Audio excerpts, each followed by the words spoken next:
And then the only person that should not be muting should be Mike Bruno. Mike, your video is gone. And do you see me? Oh, okay. You see the one video though, right? But just I don't let me see switch. it. I'll switch. Oh no, you're good. You're good. No, that's fine. So are you going live now, Tim?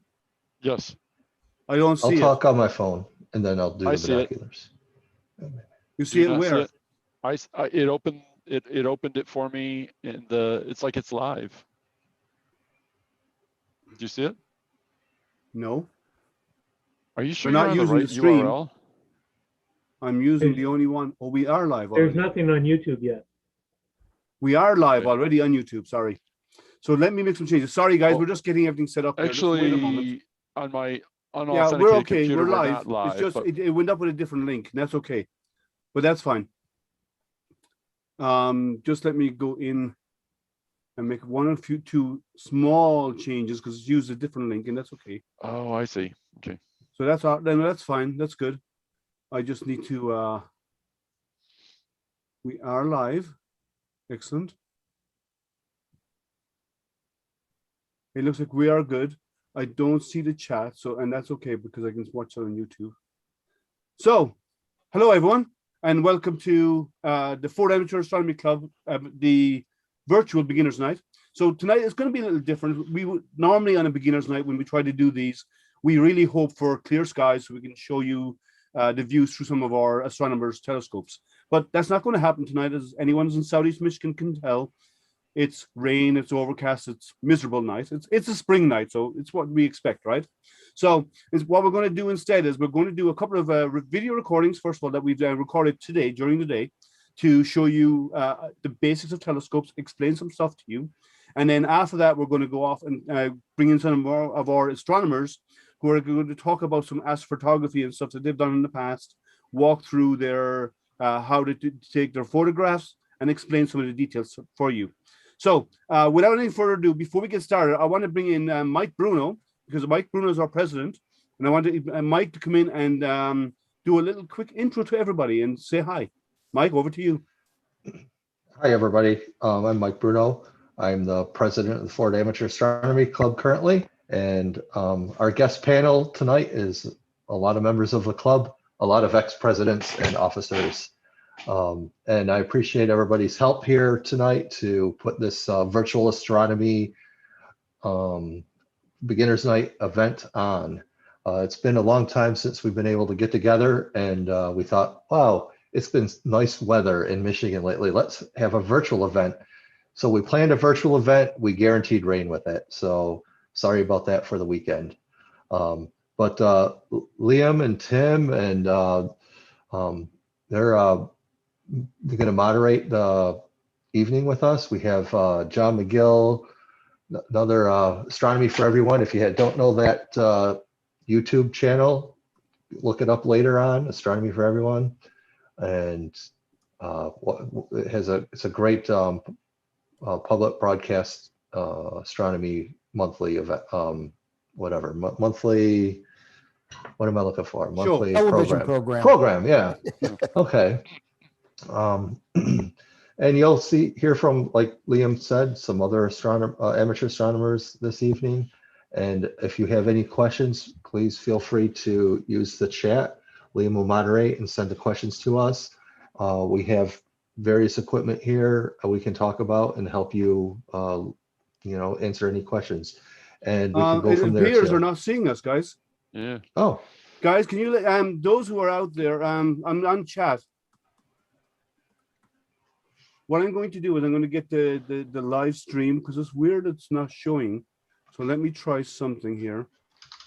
Do you want me to try and stop and restart on that? No, stream? let me see if it came out as a different link. It can happen sometimes. So okay. I'm going to go to the channel, get the link from the channel and see how it looks there.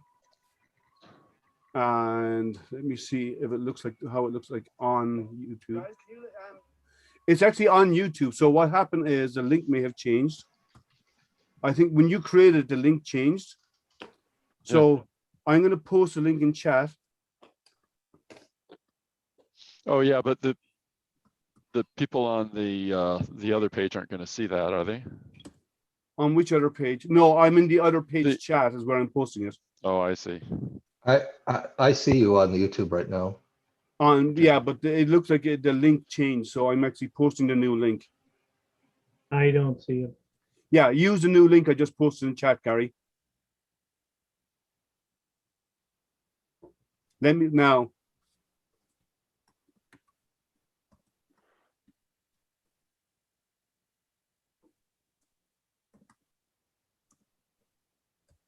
And if it does, I will just use the other chat. Bingo. Okay, good. So well, let me do one more thing on chat. On the other stream, what happened apparently is when you went live, it generated a new stream link. It didn't use the one you already had. So, and that's okay. We can get around that. So 1 moment. Now.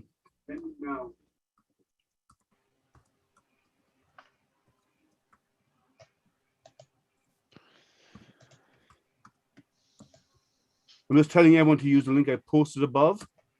And then we should be good. Okay, now any of our club members who actually have YouTube open in the background, please mute your YouTube because we'll actually get audio feedback when your microphone's unmuted and it will cause problems. So we're back up. So let's try this again. Second start, because apparently the links got all messed up. So again, welcome everyone to the Ford Astronomy Club Beginners Night. Normally we do these in person and it's more fun because you bring out your telescope, we'll guide you around, we help you get set up, we get you to see your first objects, and that's not always possible. So what we're going to do this time is, because the weather is not so sky friendly outside, it's raining, we're going to do a virtual astronomy event. So what we're going to do, first of all, we're going to do pre-recorded videos to explain to you about telescopes a little bit. And then we're going to talk about binocular observing and so on as well. And then after that, we're going to go on and bring in some of our astronomers to explain, we're going to do a quick tour of the night sky. And then we're going to bring in some of our astronomers to show some of the images they have taken and how they go about it and so explain some of the process involved in this. Okay, so before we get started, Mike, I would like to hand it over to you. If you can unmute yourself. I think you're muted. Just check. But if you can please. Can you hear me? Yes, I can. Yeah. So Okay. please, I'm going to hand over to Mike, who's our club president, to do a quick introduction, and then we will hand it over to who's coming on next, Tim? You, I believe. Well, it probably is me. So then we'll go over to Tim Campbell to give us a quick overview of some telescopes, and then also to Gordon Hansen. And then from there, we'll go into a tour of the night sky of the constellations, and then on to our astronomers. Mike, over to you to do a quick introduction. Thanks, Liam. So I appreciate everybody coming out this evening to join us on this virtual beginners night. It's been a while since we've had this event. We planned a virtual evening here because we were having great evenings in Michigan, and of course it guaranteed rain. But we are here to answer your questions. There's going to be presentations. Liam's going to moderate the questions, so please use the YouTube chat. If you have questions, we have various equipment with us, and we can help you. If you have any wondering how things work, we're here for you. So I appreciate all the panel coming out.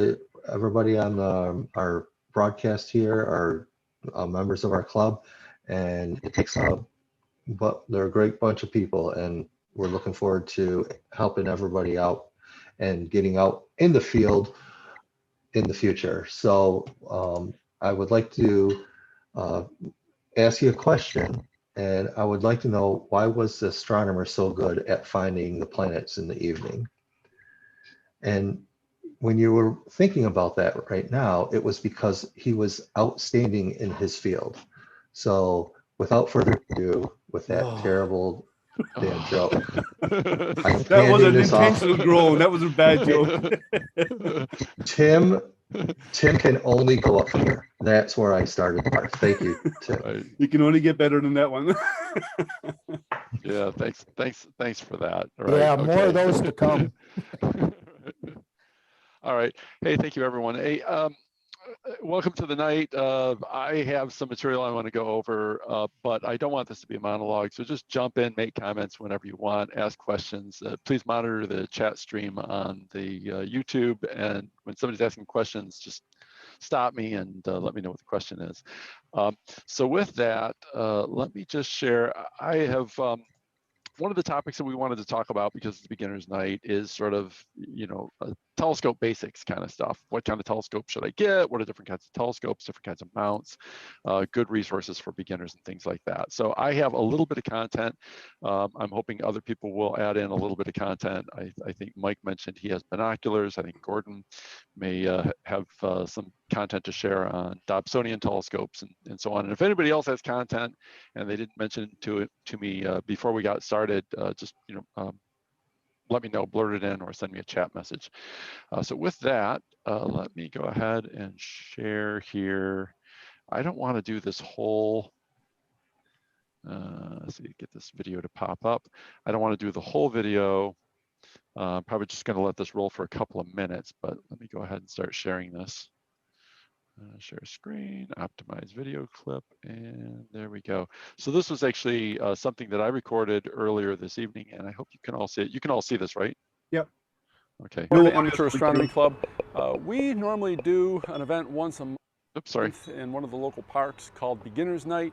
It's a free public observing event that we host, and we encourage people who have new telescopes and want help using them to bring their telescopes out to the park, and we show them how to use them. It's not unusual for people to get a new telescope and have some frustrations trying to use it.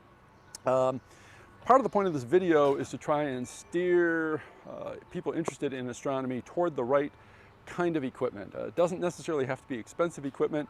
We normally encourage people not to buy anything if you're interested in astronomy. Join an astronomy club, look through other people's telescopes. The first telescope I bought, I didn't do that. Turns out I regretted my purchase. And then I found out that for the same amount of money, I could have had a much, much, much nicer scope that I would have been far more pleased with. So that's kind of the point of this, is to sort of help you out. All right, first I want to talk about the mount. So on my right is a equatorial type mount. On my left is an altitude azimuth type mount. So a little bit of the differences on the mount. This is just a simple tripod, wooden. This one happens to be wood. It is actually incredibly solid, this particular one. But this is altitude azimuth. So azimuth is simply the compass bearing, 360 degrees. I can just spin it around. And the altitude is simply the angle above the horizon. So I can find any point in the sky and look at it using this mount. How you orient this on the ground is unimportant, just so the leg sides are going down and all three are on the ground and it's level enough to not fall over. You did it right. And then you can put your telescope on top of it and use it. Okay, so that's all I wanted to share on that little video clip. I didn't want to share the whole thing because it's going to go on to start explaining the different types of telescopes, and I don't want to skip that part for now because I think we'll get into that in a little bit. With that, I've got another video clip that I can kind of share here. Let's see if I can get this going. There we go. I've got another one queued up. And as you can see in this one, before I roll it, I moved the telescope over to the other mount. I'll just go through a little bit of this. Okay, so I've transferred the telescope over to this mount. This is... Okay, there we go. All right, so why is it called an equatorial mount? Okay, just First, skipping to the good part. I have a little globe here. And you can see on the globe I've got the northern polar axis and the southern polar axis down here, and the Earth spins, right? The idea is, however, that as the Earth spins from west to east, we get the illusion that we are standing still and the sky is moving from east to west.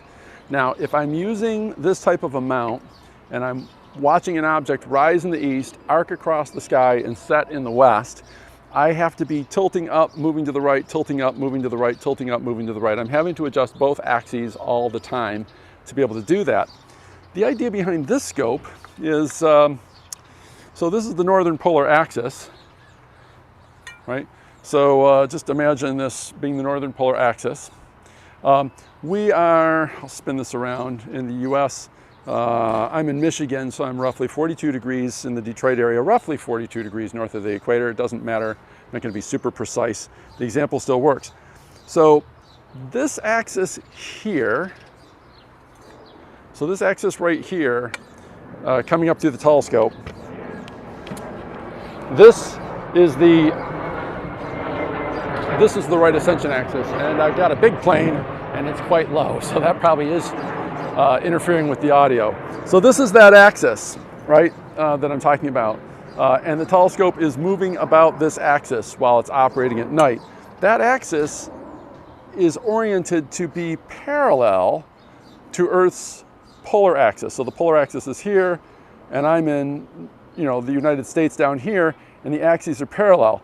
The idea being that as the Earth is moving in this direction, the telescope can swing in the opposite direction. And because this axis, if you could imagine that this axis is lined up, so I see the pole star, I see Polaris. Polaris is not spot on 0 over the North Pole, but it is within 1 degree. The idea being that when the Earth is spinning one way, this spins the other way, and it exactly compensates for the rotation of the Earth. And that means that the telescope, if it were motorized, will remain fixed on one position the entire night, and it does not have to move 2 axes up and over, up and over, up and over to track the object in the sky. It just has to move 1. All right. Okay, so I'll just go ahead and stop it there. The gist of this is that with this particular type of mount, how you orient it on the ground is actually very important. It has to be pointed in the right direction. You can't just plop it on the ground any old way. You got to have the tilt angle correct. So it is a more complicated thing to set up to get going. It is a convenient thing for astro imagers to use. There's lots of advantages in that, but it's actually a more confusing setup for a beginner. So, I could explain how to set up a alt-az mount in less than a minute and time to spare. To go into all the details of how that thing was going to be set up was probably going to be 15 minutes. And so that's really the main point that I wanted to make about that type of mount. Let's see, a couple of the other points that I wanted to make. When I bought my first telescope, brand new, never owned a thing before, I thought the mount, the tripod needs to be made by the same company that makes the telescope, and the eyepieces need to be made by the same company. Turns out that's not true. Telescopes are pretty adaptable. You can mount a telescope on almost any kind of mount that you want. And it turns out eyepieces are somewhat universal. They come in a couple different barrel sizes, but there's adapters, right? So you can get any eyepiece you want. Now, with that said, there's recommendations, not to have eyepieces that are maybe too much magnification for the type of telescope that you're using. And there's a point where maybe you don't want too little magnification. So maybe there's a zone of ranges. But apart from that, it's not really important which brand you get. So those are just some beginner basics that I wanted to point out. Tim, yeah. Since you asked me to ask the stupid questions, and yeah, there's no such thing as stupid questions, but beginner style questions. I know the answers, but I'm going to ask them so we can have answers for our audience. Yeah.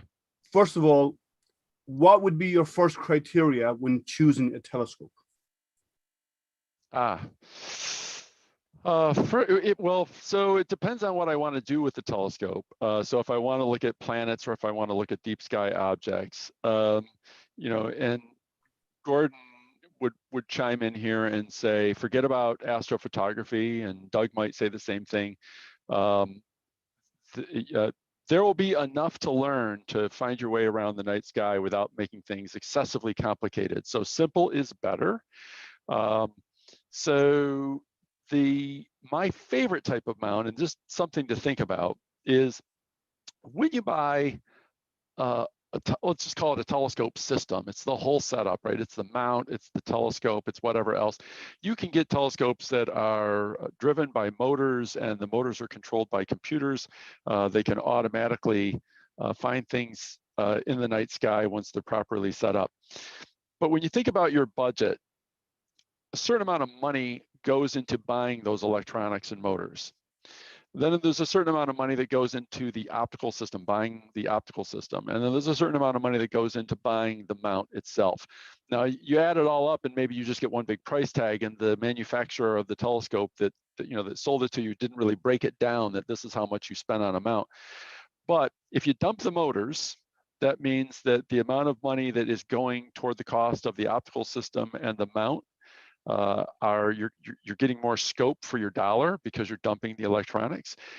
And then there's the whole mount itself. So those mounts, if you're not buying a pretty beefy, sturdy mount, and those tend to be expensive. Now you're spending $500, $600, $700, and it's just a mount. There isn't even a telescope on it. If you buy a mount that's only $100, those aren't very rigid. Those are rickety. My first telescope, I set it up, I pointed at it, I think it was Jupiter. It didn't look like it was focused particularly well. I'm looking through the telescope, I simply touch the focus knob, and Jupiter is shaking back and forth in the eyepiece so fiercely that I have no idea if the focus is getting better or worse. It was a test of patience to be able to use that thing. So I've learned that having a good solid mount is actually really important. Everybody's all enamored about the optical system, the telescope itself. That's the pretty part. But it turns out, don't ignore that mount or you will regret it. So with that, I tell people, get a Dob, right? So a Dob is not a telescope. It's we nickname it as a type of telescope. John Dobson is the guy who invented this type of mount. It sits on the ground. There is no tripod. There's a box. It's usually 3 sides of a box with a cradle on it. It doesn't have legs, and that sits on like a Lazy Susan turntable that spins around. It is incredibly cheap to make that mount system, and it's really sturdy. And that means that almost all of your money is going into the optical system itself. So if you had, my first telescope was like $500, and I found out that I could have spent probably $300 on a Dob. My first telescope was only 3.5 inches, Maxitov Cassegrain. It was very rickety and frustrating to use. And I found out that I could have spent only $350, less money, $300 probably, save myself $200, and I would have had an 8-inch telescope that was a lot more stable sitting on the ground. That's the kind of stuff we like to tell people that haven't bought a telescope yet. That's why I made the comment, join an astronomy club before you buy your first telescope. Yeah, I agree.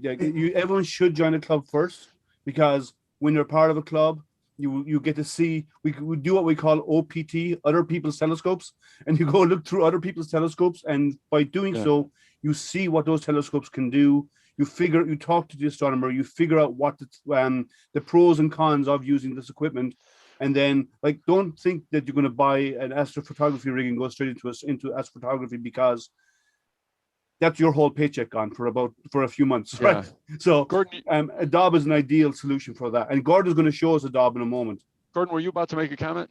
Yeah, I was going to say I've got I did old prep early this afternoon, and just the setup of a Dob, and maybe that we can do that, and you can see what they look like if you're not already familiar, and what the advantages are. Okay, well, I'll take myself off the spotlight and let you take it away.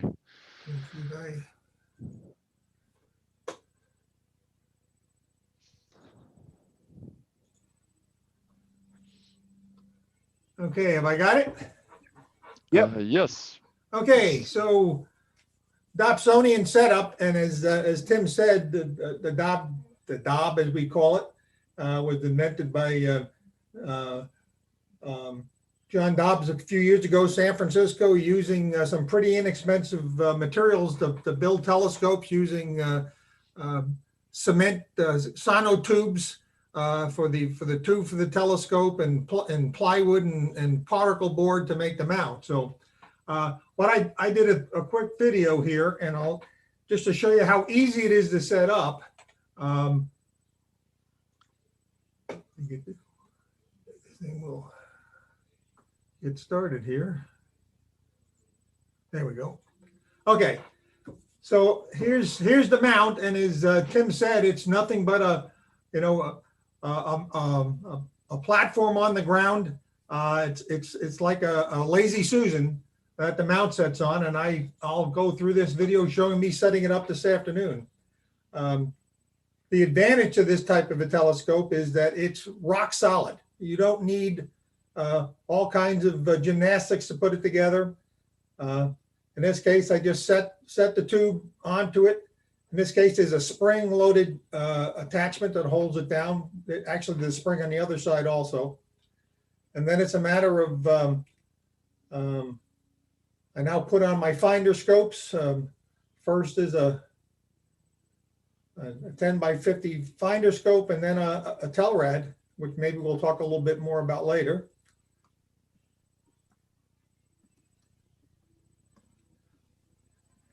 And then I thought I had the eyepiece in my pocket and realized I forgot it, so I'm going to go get it.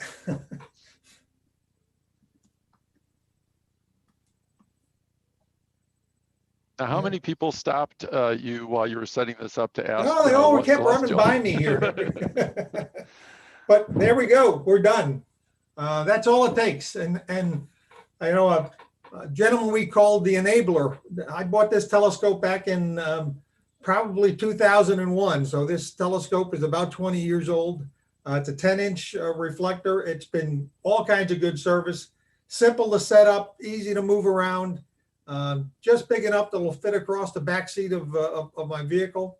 And you don't have to worry about shake.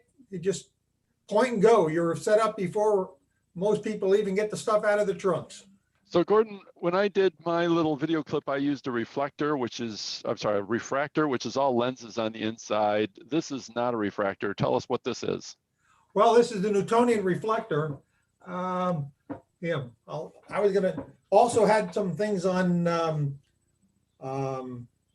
collimation. Maybe we'll talk about later. But this image here of the Newtonian telescope, it's essentially a parabolic mirror at the bottom end of the telescope. Light comes in, hits a flat mirror that's at 45 degrees. The light bounces off the primary, hits a secondary, and then moves up into the eyepiece. And where you're sticking your eye and to view the sky. Pretty simple, but the only thing that's probably simpler is a single objective refractor, which only has a one piece of lens. But they're very economical. This is a 10-inch scope, and when I bought this, well, 20 years ago, it was about $400. I think Orion is still selling them for about $600 today. So. And there's no lenses in this, it's all mirrors. It's all mirrors, Yeah. which is nice because you don't have to worry about color fringing. And so there's a lot of things you get. And a 6-inch refractor, by the way, would be many times more expensive than a 6-inch mirror. The price gets very pricey when you get above 4-inch refractors. Well, there are optical issues as you try to make the lens elements larger and larger on a refractor. You start to get more problems with, different wavelengths of light, different colors don't focus at the same distances. And so the colors all start to sort of fall apart, and then they have to start adding in multiple corrective elements to try and fix that. And using low dispersion glasses that are exotic and extra expensive. And the thing starts to get really expensive compared to a big mirror, which is pretty cheap. All right, did you want to mention, I think you were going to mention some stuff about how to, set up the mirrors in terms of making sure that the optical path is going straight down the middle of the... That was the next slide here. Let me take the screen back here again.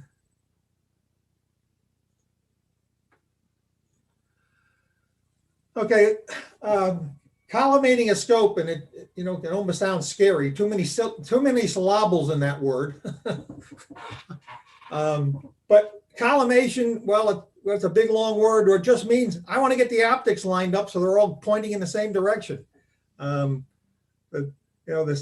optical axis of the primary mirror and the center line of the eyepiece, you want them all coming together on that mirror at the same place. And that's going to give you your best views. Unfortunately, some telescopes, they tend to get knocked out of collimation just by moving them around. That job of mine, I'd lay it down and move it from one place to the other. I almost have to go back and recollimate. It is not very robust from a collimation stability standpoint, but it's relatively easy once you've done it a few times to recollimate things. there are lots of ways to do this collimation procedure. Again, we want to get the tilt of the secondary mirror and the tilt of the primary mirror set up so that the light coming from the primary gets up to your eyepiece. That's the whole function of this collimation procedure. There's lots of ways to do it. You can use very inexpensive sight tubes. You can use something called the Cheshire, and it's various and sundry types of lasers for doing collimation. Now, mostly what I'm going to be talking about is applicable to Newtonians, but some of it also applies to Smith, the SCTs or Schmidt or Cassegrain type telescopes also. And we'll talk a little bit about the differences as I go through this. But ultimately, and I put star collimation in there in kind of bold because ultimately, at the end of the day, you can do what I'm going to show you, but that's going to get you pretty close. But you really need to go and do the final step called the star collimation to get the telescope in as good a condition as you're going to get it. And once it's done, then you'll get your best views. So just before you go on, we have some comments. So one of the comments was talking about whether a Dob was a really good telescope to start with. Now, I answered it in chat, but I said a Dob is really good for faint, deep sky objects, but it will also work for planets. It's a good all-around scope, but it really excels when it comes to deep sky objects. Yeah. Well, as we try and tell people, a telescope is really not for magnification. Yes. A telescope is there as a light bucket to gather light and get that light into your eyes. If there's somebody sitting next to you and you look into somebody's eyes, you look at the pupil, any light that you're seeing has got to get in through that pupil of your eye. And the eye on a fully adapted person, you might get that pupil open to about 6 millimeters, round figures, 1/4 of an inch. Young people may get a little bit more. Us more mature eyes probably don't get much more than 5 millimeters anymore. It's one of the things that happens when you age. So the question is, how much light can I jam into that tiny little hole? And what the telescope is trying to do, in the case of my 10-inch, it takes the light that hits that 10-inch mirror and squeezes it down to a beam of light that can actually fit into that 1/4-inch opening in my eye. So that's what you're really trying to do, is you're trying to grab as much light as you can. And that's what you need for deep space objects. Now for planets, you also want to try and get magnification so they get big enough to see. And that's going to be a matter of focal length or how long the telescope is. And Dobbs, you folded the light once. The Dob that I showed you has got a focal length of about 1,200 millimeters. A typical 10-inch Schmidt-Cassegrain has got a focal length of 2,000, 2,200 millimeters. So you're going to see things twice as big in that Schmidt-Cassegrain than you are in a Dob. You want to get that kind of focal length out of a Dob, now you got to stop standing on ladders to find the eyepiece. So that's yeah. We also have some Rachel Flores said that she started with a 4.5-inch Dob, and was very easy. It was, and explained that it was how easy it was for her to use and get set up, and they were pretty much set up in 5 minutes, and they're able to start finding objects in the night sky. Amen. 4-inch, 6-inch, 8-inch, all great way to get started. They're easy to set up, easy to maintain, very economical and stable, because as Tim was saying before, sometimes you get a rickety, inexpensive German equatorial mount. Every time you go near it, the thing shakes and you can hardly get, it's tough to even get focused. Or even a slight breeze will make it shake. So it's best, the Dob is nice because the base of it sits on the ground. It's not going anywhere unless the ground starts moving under you. Amen. Then you have other problems, right? And it doesn't have to be totally level as long as the thing doesn't fall over. So yeah. And so it's easy to set up almost any place, but maybe on the side of a hill. But I've used it on the side of a hill. It works there too. Okay, let me go on here a little bit. Let's just talk about star collimation. I'm going to do this relatively briefly because this is ultimately what you want to get to. If you put a bright star into your telescope and you take the focus in and out of focus from moving the eyepiece in, back through focus and back out, you're going to get this kind of a variation in appearance as you go from inside of focus to outside of focus. You're going to start seeing these concentric rings. This top one is from a refractor with no obstruction in the center.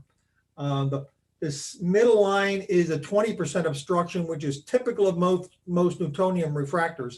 And you can see you losing a little bit of some of these lines. And out here, this is 33% obstruction, which is typical of an SCT. You get out to some astrographs we use for astrophotography. The mount I use for astrophotography has got almost a 50% obstruction. So they're not very good for visual. But what you want to look at when you look at the star and you go in and out of focus is you want to see these concentric rings. If you see the rings, even after you go through the procedures I'm going to show you, it probably isn't going to be spot on. You may have to go back and tweak the primary mirror again to get everything concentric. And it's at that point when you'll get the best views out of your telescope. Typically on both Newtonians and on Cassegrain type telescopes, you've got an adjustment for the secondary mirror in the front of the telescope. 3 screws. You've got 3 screws that you can tilt around, define the plane, and get that mirror into the attitude it wants to be. On a Newtonian, you have this adjustment, and also, as we're going to see in the next slide, for the secondary. Typically on a Schmidt-Cassegrain, you only have adjustments on the secondary mirror. But the principle is the same. You adjust this mirror by adjusting these 3 screws until you get them in exactly the right tilt. The primary mirror on this is the one we showed before on my Newtonian. There's 3 adjusting screws, and you can see, I tried to get the picture to show better, but there's springs behind these screws, and these bigger knobs are just lockdown nuts that tie the mirror into position once you got it where you want. But what you're doing now is adjusting these 3 screws to tilt that primary mirror again so it gets into exactly the right position. Now, one thing I will say about that, those are 2 things actually. Those lockdown screws, when you tighten them, you actually don't tighten them. You turn them till you just feel them touching the mirror. If you tighten them, you'll actually skew the mirror. You could damage it. So, yeah. And secondly, when you're doing alignment of a Dobsonian, especially when you're doing the primary or the secondary mirror, which is up in the front, make sure your telescope is parallel to the ground, not standing up. Because if you loosen the screw too much on top and that secondary mirror falls and hits the primary mirror in the bottom, you just damage your scope. So tilt it parallel to the ground and adjust it when it's like this. So when anything falls, it doesn't hit the other mirror.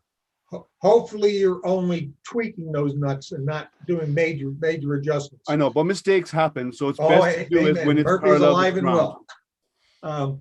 What we're going to be using is a laser. And the laser in this case is inside this secondary holder, and it's got a hole cut in the side so I can see the bottom of the laser, which is cut on a 45-degree chamfer. Now, like I said, there are other ways of doing this. You don't have to go buy the lasers. You can buy Cheshires, and there's various sundry. You know, even one of the first things you can do is this is ancient history here, but if you had a cap from a 35mm film cartridge and you stuck a little pinhole in it and then stuck it over the 1 1/4-inch opening for an eyepiece, that becomes a perfect place that you can look down through the eyepiece and see the reflections of the primary and secondary and use it for collimation. That can work. The nice thing about this one, we'll see in a minute, is I can see the laser when I'm doing the primary from the back of the telescope. If other lasers, they fit inside the draw tube and they come out inside the tube. So now you need to have somebody standing in the front watching the laser beam while you're doing the adjustment, or you've got to go look at where the laser is, go to the back, make an adjustment, go back to the front and see what you did, which can get very tiresome and cumbersome. So this is a real aid to help that go faster. Okay. One thing that typical manufacturers do these days on the primary mirror of a Newtonian, they actually mark the center of the mirror. So you'll see, it almost looks like, if you remember the old loose leaf reinforcements you did for loose leaf paper, those paper circles. They're stuck onto the center of the mirror, and supposedly the center line of the mirror is right square in the center of that circle. If your mirror is not marked, then it's probably worth the time to try and get at the mirror and carefully, without scratching the mirror, find that center and get a center mark, because it makes, without that, collimation becomes very, very difficult. So our first step is going to be, we're going to put the laser into the eyepiece, turn it on, and we want the laser to bounce off that secondary mirror and hit the dead center of the primary mirror. So that's our first step. And here's the laser coming down. You can see it, the spot is missing that center. So we're going to go make some adjustments to those screws and bring that spot into the center of that mark.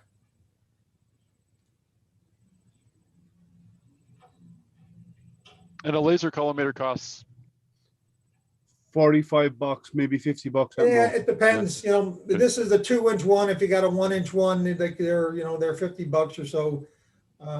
And there's all kinds of ones out there that do fancy things with 3 pieces and make some of this a little bit easier.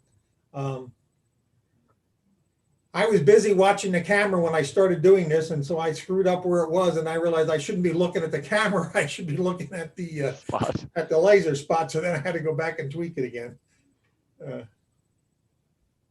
So we just about got it there. So you're just tweaking those little screws on at the front of the telescope at the secondary mirror. Yeah. Okay, so that's pretty much there. Okay. So now the next step is that we want to adjust the primary mirror so that laser spot comes back home to find where it find its home.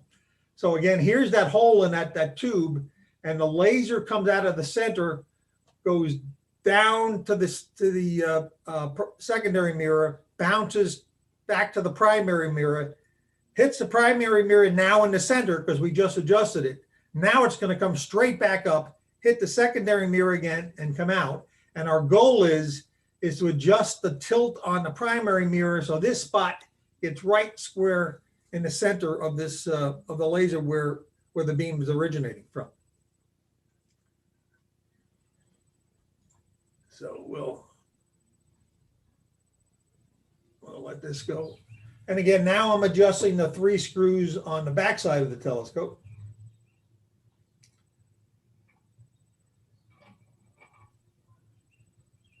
And this took more time for me to talk about it than it actually did to do.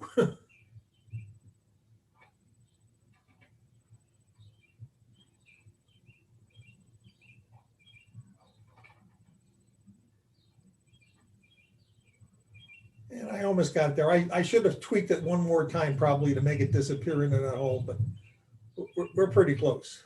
So is it true the faster the scope, the more difficult this is? Well, I know it's more difficult to do the adjustment, but it's more critical that you do the adjustment. Okay.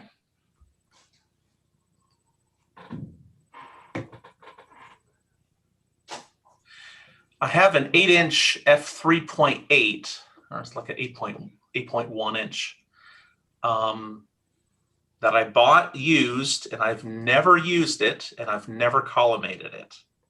Well, you really want to, because, and again, that's what I'll just quickly talk on.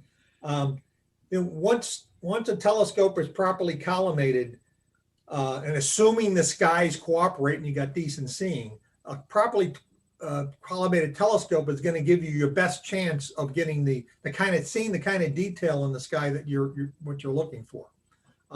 One of the things I like to do, especially in the summer months, as a test to see how well I did when I was doing the collimation. In the summer, the summer triangle, the corner of one of those is the Star Vega. And here it's in the constellation Lyra. For those interested in Messier object, M57 is right out here between these two stars. But right off of Vega is something called the double double. And what this is as it sounds, it's a double star, right? And when you first look at it under low magnification, you'll see two stars very, a decent separation apart. There's no doubt that there's two stars there. What's really there though is each one of those separate stars is a pair of stars. And so when you, and here's a view of those stars. You've got two stars here and two stars here. So this is a 4-star system. And a judge of how well you've collimated is your ability to break these two pairs of stars apart. If your telescope is badly collimated, you'll never bring them apart. Now, sometimes even a well-collimated scope, if the skies are broiling around and things are jumping, you won't do it either. But the better the collimation, the better the optics of your telescope, the easier it's going to be to split these double stars apart. Yeah, it doesn't take long to learn to do collimation, especially if you're using a laser. It's really fast and easy to do it, but it's worth it in the long run. Like I have multiple Dobbs, and it makes a huge difference in what you see. Like other than the double double, I like to look at M13, the globular cluster in Hercules. If you can see the individual stars in M13, you got a well collimated telescope, and that's what I often use as my go-to to verify my collimation is good. I always love looking at this because it fascinates the heck out of me that we got two stars spinning around each other and another two spinning around each other, and these four is all spinning around a common center. So you got a 4-star system, which is better than Star Wars, right? Ed Hallish made a comment about the telescope, and you kept it indoors and it's nice and warm, and you take it outside on quite the cold night, and you looked at that. Gordon, if you bring up that image that you did of the concentric rings, the collimation. I can go back and reshare it here. Which one you want to go back to? Oh, the picture where you had all the samples of the rings. Or the collimation star rings. testing. Oh, okay. When you're star testing. Yeah, right. And yeah, right here. There you go. Yeah, back there, right? And of course, these look nice and perfect. Well, this is perfect. This came out of Suter's book, right? This is perfect. Yeah. So when you have it imperfect, not only are these all lopsided and the thicknesses are not uniform all the way around, if that mirror is warm relative to the cold air outside, it looks like you're trying to look at these images through a pot of boiling water. Amen. Yeah. And on top of that is if it's cold, but the inside of the house was somewhat humid, or the air is humid, and you bring out and you bring that out there, what's going to happen is your eyepieces and your mirrors are going to freeze over. Yeah. Well, if you really get interested in using star tests to diagnose your telescope, there's all kinds of optical defects you can discover. But the point here is that for collimation, what's really important are all those rings concentric. When the rings are concentric, you're as collimated as good as you're going to get. When they're squished to one side and it's not looking like I don't know what the analogy would be here, but when everything is not centered, then you got to go back and tweak. And so if you go through the laser, don't be surprised that when you come out here and then go to the star that it's not in the right spot, because when they mark the center of that primary mirror, it may not be exactly the optical center. It may be off by a fraction of a millimeter, and that's going to cause some fine variation. And that's why the star collimation needs to be done at the end of the day. All right. Did you have more? Because I think we also have John McGill, who might own one or two compound telescopes. Yep. I'm good for now. We can All right. turn it over to John. Let me see if I can find John. Where is John? John, where's your video? Oh, there you are. I gotcha. Okay, I'm gonna spotlight you. Add spotlight, and then I'll remove the spotlight from Gordon. There we go. Now John is featured. Okay, John, take it away. Okay. What we have is an SCT here. And when we say SCT, we're talking about this part here, because the light goes in the front, and then it goes through what they call this one glass lens, and then that sends the light to the back of the telescope. And then there's a primary mirror in the back here, and then it goes back up to the front, and right behind this black part, there's a secondary mirror. And so then that goes back, and then it goes out the eyepiece, which would be here in the back. And the advantage of this is that it's short like this. If you actually took and spread this out, it would be 3 times longer if it was just a straight telescope. So John, some of the I'm going to just interrupt you real quick. You said SCT, but what does SCT stand for? Schmidt-Cassegrain Okay, and the T is telescope? telescope. Telescope, Exactly. There we go. And so you've got that glass thing on there, and you have mirrors. So you have both mirrors and lenses. Yes, correct. So this is a compound scope. Yes. Okay. So And- there's a question, actually, John, you might be able to answer this. And the question is, what is a good amount of time? I kind of answered it already in chat, but what's a good amount of time to allow your telescope acclimate to the ambient temperature before you use it when you bring it outside? Okay, so for one of this size, naturally, the bigger the telescope, the more glass, the thicker it is, so it would take longer. But a telescope of the 8-inch range, you're looking at about 20 to 30 minutes would be probably a good starting point. Okay, and for a Yeah. Dob, I would recommend about an hour, because normally in a Dob, the mirrors are really thick. They're a lot thicker glass, so they take a little longer to cool down. And what I've Yeah. noticed about the Schmidt-Cassegrains is it's a relatively sealed system, because cold air cannot come in the front nor the back. So it's basically capturing warm air inside. It seems to take longer for those scopes to acclimate than Dobbs, because Dobbs are completely open, or Newtonian reflectors are completely open. Well, when you say that, yeah, it is pretty much sealed. It isn't completely sealed. We can get spiders in there. That's one of the main problems with telescopes, is a spider will get inside, and it'll, let me see if I can do this. So with a spider inside your scope, you get to see spiders on a different planet. Yeah, you're looking at Mars. So what would happen is you would actually see like the trail of the spider. And one of the things that some people do is they put what is that, a desiccant Desiccant. Desiccant to keep it dry, yeah. bag, and they'll put it right here on the edge, or they make one that actually is like an eyepiece that you can actually put it in there and it's all captured. And a lot of people like that when they're in the humid areas, and that helps keep your mirror dry and keeps fungus from growing on the mirror. That's a good tip. And one of the John, things, yes, don't all Newtonians have spiders in them? that's a little bit different. Oh, okay. That's what he's talking about is spiders. When they take images, you can see the spider. The spider actually holds one part of the telescope. What's It that holds part a that's in the secondary front? mirror. Yeah, the 3 veins that hold a secondary mirror is called a spider. It's only So, yeah, three-legged and- spider though. Mine is 4-legged. Yeah, that's what you see in a lot of astro images, which I'm sure Gordon will show us later, that it has diffraction. It causes diffraction spikes. So that makes the stars really stand out when you see spikes going off of them.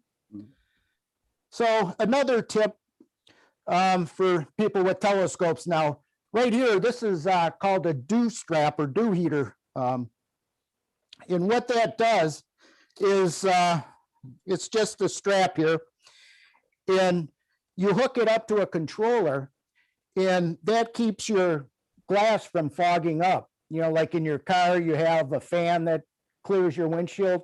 Well, we have the same problem when the humidity and the temperature get just to the right point. We'll get a lot of humidity, and a lot of people get what we call dude out, and that can ruin your evening. Some people use hair dryers, 12-volt hair dryers on their telescopes, but this is one of the best ways or things you can get for your telescope. Yeah, there's a question there. Let me answer it though. The question is, what is a desiccant option for in a cap? And the idea of the desiccant is when you're in Michigan, even during summer, it's very humid.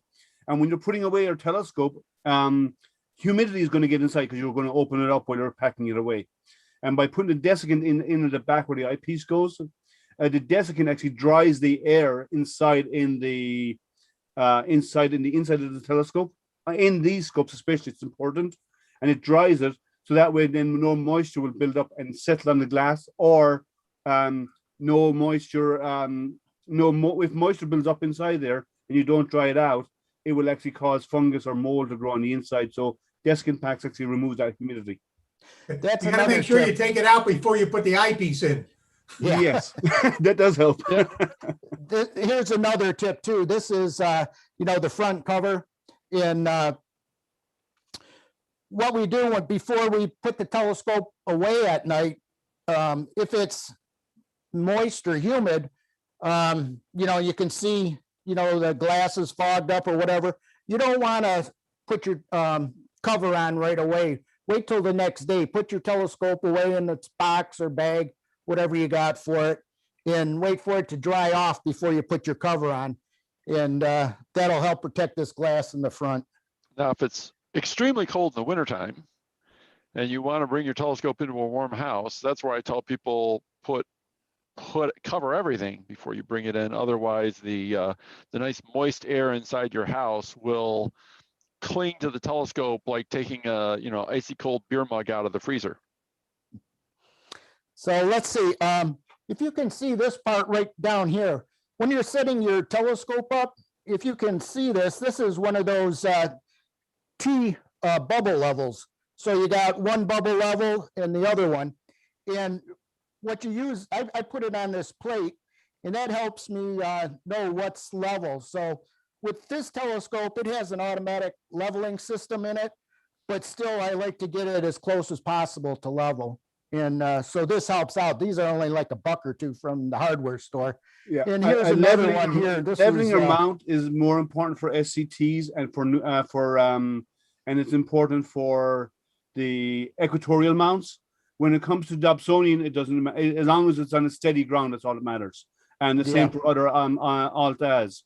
But for when you're requiring for astrophotography, or you're using an equatorial mount, or using something like John has here, ground leveling on the it's somewhere level or close to as possible to level really makes a difference to the outcome of your tracking of the objects in the night sky. And let's see what else we can talk about here. Okay, here, this is a camera adapter that you can, it's called a piggyback adapter. So if you want to put a DSLR camera or some other type that has a 1/4-inch screw mount, you can put it right on here. And that way, if you're going to do some wide field photography, because, a telescope, you're really looking at a small area of the sky. So if you put a DSLR on there with a wide lens, wide field of view, you can get constellations and, bigger areas of the sky. So that's what a lot of people like to do. But with this mount, since it tracks the stars, you can take longer exposures. So instead of maybe like a 2-second up to probably 10 or 15 seconds, just on a tripod, you can use this, and then you can actually take a lot longer. If you're not on a wedge, then you're probably limited to about 30 seconds, because then this one, it doesn't follow the arc. So everything starts to rotate, even though it keeps your one star that you're centered on, it keeps that in your, centered in your telescope, but the rest of them will start to rotate. And so you get a rotation of the stars. And so that starts to cause problems. And here's the Telrad. Only if you're imaging. Yes, if you're visually, imaging. visually you don't care. Yeah. Visually you don't care because you're you don't see, the stars don't move that fast. This is the Telrad again. Now the Telrad, this replaces my finder scope, which, most people use a finder scope until they're get knowledge of these Telrads. The real beauty of a Telrad is that you see the whole sky. It's it's not magnified. So when you center it, this will have a bullseye in it, with 3 rings, I think it is. And so you center the star right in this Telrad, but you can see as your telescope's going to that, when you're manually moving it, when you're lining things up, you can see that star coming and you can see where it's going to be in that ring. So, John, yes. Let's do a quick comparison. So, not of the scopes, but a Dobsonian, to buy a Dobsonian mount and scope would cost you $500 or $600 for an 8-inch or so, right? 8 or 10-inch scope. Yes. For one of these setups, and let's say an 8-inch SCT like you have here, the Meade SCTs, how much will that cost somebody? I just want to do a price comparison so people can have an understanding. Okay, this one, since it's all computerized, it's going to run roughly between $2,000 and $3,000, depending on how sturdy your mount is. This is what they call an LX200 by Meade, and this is one of their better ones, the most sturdy. And then they have a few others. They have an LX90, which it's not as beefy. So it's more of a viewing telescope than it would be for taking images or something like that. And then they also have some that have what they call star lock on it, where it uses a camera to actually find its homing position, where it will automatically go to an area of the sky, and then the computer and the camera join together and they have a mapping of the sky, and they make sure that all the stars are where they're supposed to be, to make sure that you are pointing where you think you are. Yeah, and that terminology is called plate solving, to figure out where you are in the night sky. Yeah, plate solving. And they're using something like that with the Mars Curiosity, or not Curiosity, but Perseverance rover, and they're calling it, well, it was when the Mars 2020 landed, the Perseverance rover, they called it terrain relative navigation, where it was actually looking at images of the ground and matching those images to know where it was. So that's almost the same like the plate solving. And then over, Tim, I know we did talk about some astrophotography stuff because you showed your equatorial mounts. The main important thing of equatorial mounts, because we are talking scopes here, so the main important thing about equatorials is the mount itself. When you're doing, especially if you ever want to get into astrophotography, your mount is most important. So your average, like if you pay more for your scope than your mount, then you're doing it wrong. Yeah, the mount should actually cost you more, because if you want to do astrophotography, the mount is actually probably the one of the most important things to be sturdy, strong, robust, never moves. The wind can blow and it'll still stay in place. And then you add your scope on top of that. Would you agree with that? Yeah, it doesn't matter how good your telescope is. If your mount is not rock solid, you're going to get horrible images. Now, that's what I was going to say with that. That's the difference between the LX90 and the LX200. It's the fork mount. The actual OTA or all your glass is the same. So you're just paying more for a better mount. There is an exception to what I just said, and I know why Tim was laughing in the background, because I know your scope costs more than your mount. So come on, don't boast. Well, to be fair, so first of all, many of us would dissuade beginners from thinking about astrophotography.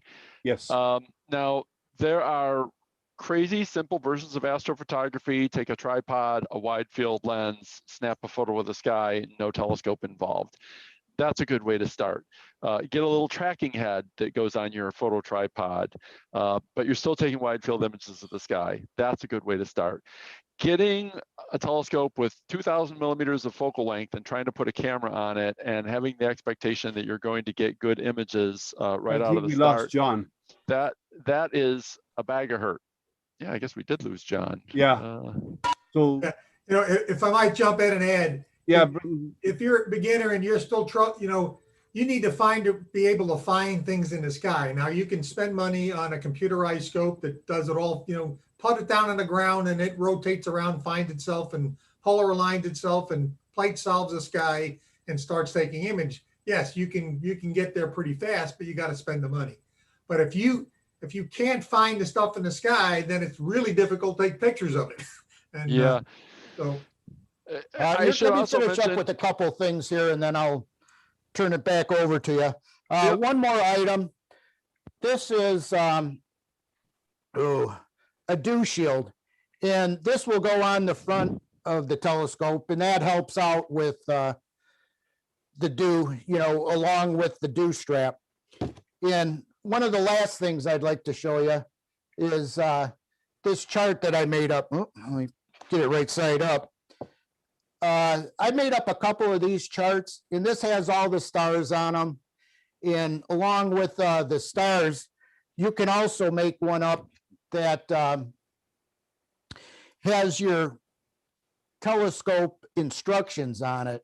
And that's good for when you're out in the field where you don't have to take your manual out with you. So I just printed this off on my printer at home, then I took it up to Staples and had them laminate it, and that goes with me everywhere. now, Okay, I'm when done. we were talking about the cost of scopes a moment ago, there's an old joke in astrophotography, in astronomy, that if you ever want to keep your kids away from drugs and alcohol and so on, get them into astrophotography, because everything costs so much, they'll be broke all their lives and never be able to pay for any of that other stuff. So it's one way to keep your kids away from it, getting them to spend all their money on telescope equipment, because it can get really expensive. Tim, how much did your scope cost you? Just the scope. Which one? Your astrophotography, the plane wave. Yes. About $15,000. And there's other guys here who've got bigger plane waves, and that's a 12 inch, isn't it? 12 and a half? 12 and a half, yeah. Yeah. And so if you want to get into really into astrophotography, it can get really expensive. You can do it cheaper, but yeah, it can get really expensive. So don't go thinking, I want to do astrophotography. You should be thinking, I want to get a job. I want to learn the night sky. I want to explore the night sky. And then later on, if I want to get into more stuff, then you can have time to save for it and start working towards that. But it's not don't ever buy cheap equipment to try and think you can do astrophotography, or use a Dob to take photographs with. You can get photographs of the moon with a Dob, but that's probably where it's going to stop with your camera. After that, it's going to stop because the Dob's not designed for that. But yeah, you can actually start out there and then later on grow into better and better equipment. We all do that. We've all started off with smaller scopes and worked our way up. We've got a couple of questions coming in on the chat. Yes, we do. Somebody asked about telrads. There's another question about a meet for astrophotography. So yeah, let's go over that. So let's see. One person, we have someone asking, they never understood how a telrad works. Who wants to take that one? Can you pull your telrad off and Yeah, show how I'm that gonna works? do that. I prepared something as part of another part of what I thought. Okay, so we need that. I talked about Tyrrell and Rigel. So if you want me to jump in, I can do that quick. Okay, yeah, please do. Yeah, sure. Now let me get to the right.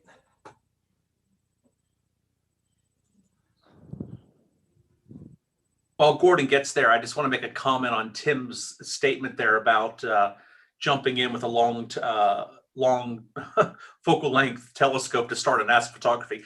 I did just that, and it was very difficult and frustrating to start with because I didn't know how to operate my mount well, didn't know how to polar align it well, and I didn't know how to find stuff. So it was a difficult uphill climb to get over that. And once I did, and things became much easier. Here's a little view of a telrad, what it It's looks out of like. focus, John. Put your hand behind it. I kind of see it, but yeah, it's kind of hard to see. If you put something behind it, something dark behind it, like I've got it on. There, that's better. That's better. Tilt up. There, we that go. works. There we go. I see it.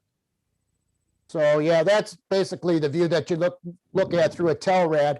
And there you can see those rings. And I think Gordon's going to talk a little bit more. Yeah. And here's the one other style. This is just the single red dot. Red dot finder. I have There to it say, is. I love a red dot finder. Out of everything that I use for finding as my for setting up my scope as my finder, my red dot has always been the easiest thing I've ever used. All right, so Gordon, tell us about TELRADs. John showed us a nice little Okay. demonstration of one. Well, I'm gonna be the contrarian to Liam here. I've used red dots and I don't like them at all. I'm in love Personal with my preference. TELRAD and I'm also in love with my Rigel. So that's what I recommend. So as John just showed, here's the view of a TELRAD and of the circle that it projects up onto a piece of glass. What's nice about these is those circles are not just random. The inner circle is a ½ degree on the sky. The intermediate circle is 2 degrees and the outer circle is 4 degrees. So when you're putting it up against the sky, you've actually got a gauge, so to speak, on how far apart things can be. And when you're star hopping, you can, if I got to go 8 degrees, I can go 2 TELRAD units, you know. So there's a gauge, like a ruler, that you can put against the sky. They're really easy to use. They're pretty inexpensive. I think they cost about $40 these days. Yeah, I think $45 now. Price Yeah. has gone up. Okay, the other version of it is called the Rigel, and the Rigel finder is like a TELRAD, the same basic principle, but it only has 2 circles in it. And here I did a little. This is going to be moving back and forth because I couldn't keep the iPhone straight. But it's got a 1 degree and a 2 degree circle. But other than that, they're the same. And you can see it's blinking because when you're trying to find dim stars, if that bright red circle can get there and can get in your way and obstruct your finding it. So having it blink, and you can control the blink rate, you can find out where you're looking, then it goes off and you can find that star, and it makes it a little bit easier to kind of fine tune where you're going. So the nice thing about these and why I recommend them, there's all kinds of resources out. And for TELRADs, there's 2 books, and actually there's a whole series of these books, not only for Messier objects, but for NGC items and Caldwell objects, and I've forgotten how many they've got out here. But for instance, here's Orion and the Orion Nebula, and this shows the star pattern in the sky, and it shows the 3 rings of the TELRAD. So now you can say, okay, I want to get on the Orion Nebula. Well, I got to put this outer ring just below the left star and the belt, and I can get 2 of these bright stars in between this 2 and 4 degree. So you have a way of navigating the sky to find what you're looking for. Whoops, get out of here. It's telling me time to calibrate my monitors.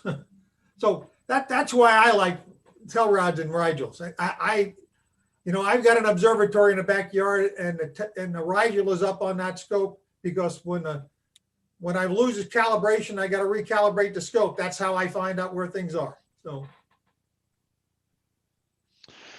All right, it is, oh gosh, 1 hour and 15 minutes in. Now, we were going to do a little mini tour of the night sky. There was, I think, one other question regarding astrophotography.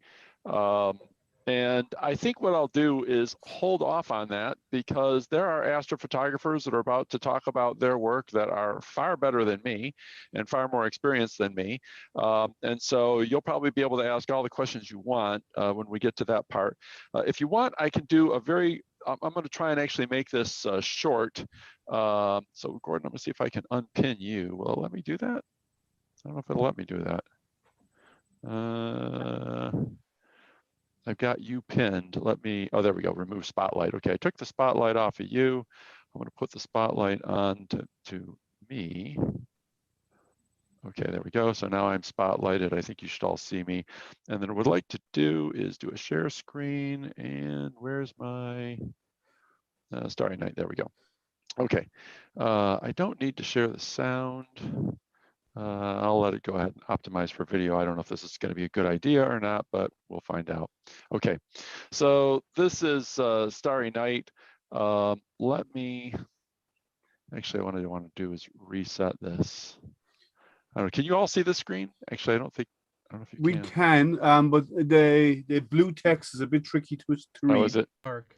Let me, you know what, I'm going to do this. I'm going to quit and then I'm going to restart it and it'll be better. Starry Night.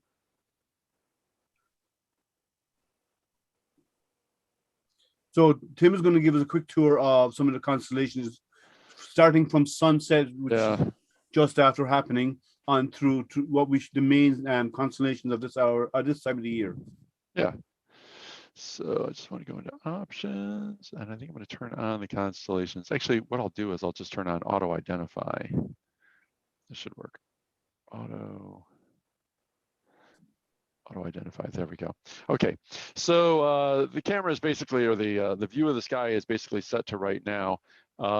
And what I tell people is learn to really help yourself find your way around the night sky. Just learn a handful of constellations. There are officially 88 constellations. That's the same number of keys on a piano keyboard. Having said that, a lot of them are in the southern hemisphere and we can't see them. And then having said that, they're in different directions, you know, facing away from our solar system, which means that the constellations we see in, say, here we are in April, versus 6 months from now will be completely different sides of the sun. So 360 degrees in a circle, 365 days in a year. That means that each day the Earth moves forward around the sun by about 1 degree. After a whole season, about 91 days, the stars that you see in most of the sky change completely. The exception is the stars to the north. The stars near the north, because we're roughly 42 degrees north latitude, that means that everything within 42 degrees of the northern pole never actually sets. It just more or less spins in circles. So with that, I'll start out with some of the winter ones. This is something we normally think of as a winter constellation. It is still up in the sky now, but this is Orion. So Orion is a hunter, 3 stars for the belt. You're not seeing your screen, Tim. Oh, sorry. You forgot to hit the share button. Yeah, I did forget to hit the share button. Hang on a second. Make this a little bit smaller. Now I can go here, hit the share button. There we go. Share that. Okay, now I hope you can all see it. Yes? Yes, that works. Okay, great. All right, so 3 stars for the belt in Orion. And then there is this section that we call the sword. This is quite a bright star here, Betelgeuse. It's hard to miss that one. And it's also hard to miss this one, Rigel, down here. But if you take and try and point a telescope, well, actually with your eye, you'll see this middle thing here. This is actually not a star. And if you grab a pair of binoculars and look at it, you'll notice it looks a little bit fuzzy. Grab a telescope and look at it.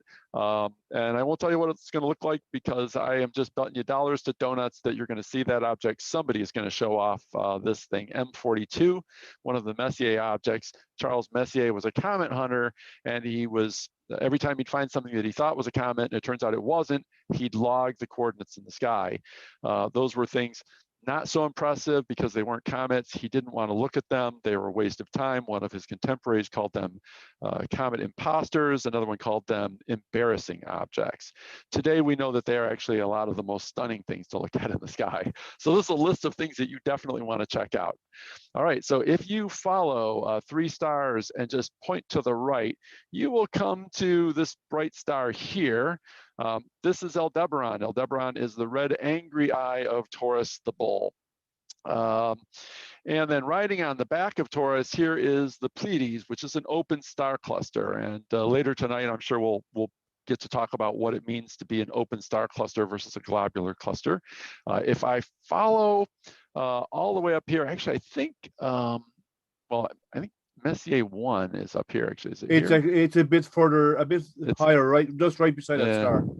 Yeah, it's up here a little bit. I'm not going to try and find it right now. Anyway, if I keep going up a little bit, this star is Capella, and Capella is part of Auriga, the charioteer. And so Capella is quite a bright star that you'll see. So basically, we started at Orion, we went right to find Taurus, and then we went up to find Capella and Auriga up here.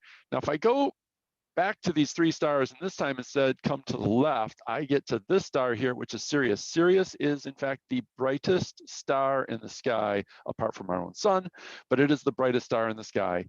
In part because it is a little bigger than our sun, but in part because it's kind of close, only about 8 light years, 9 light years, something like that.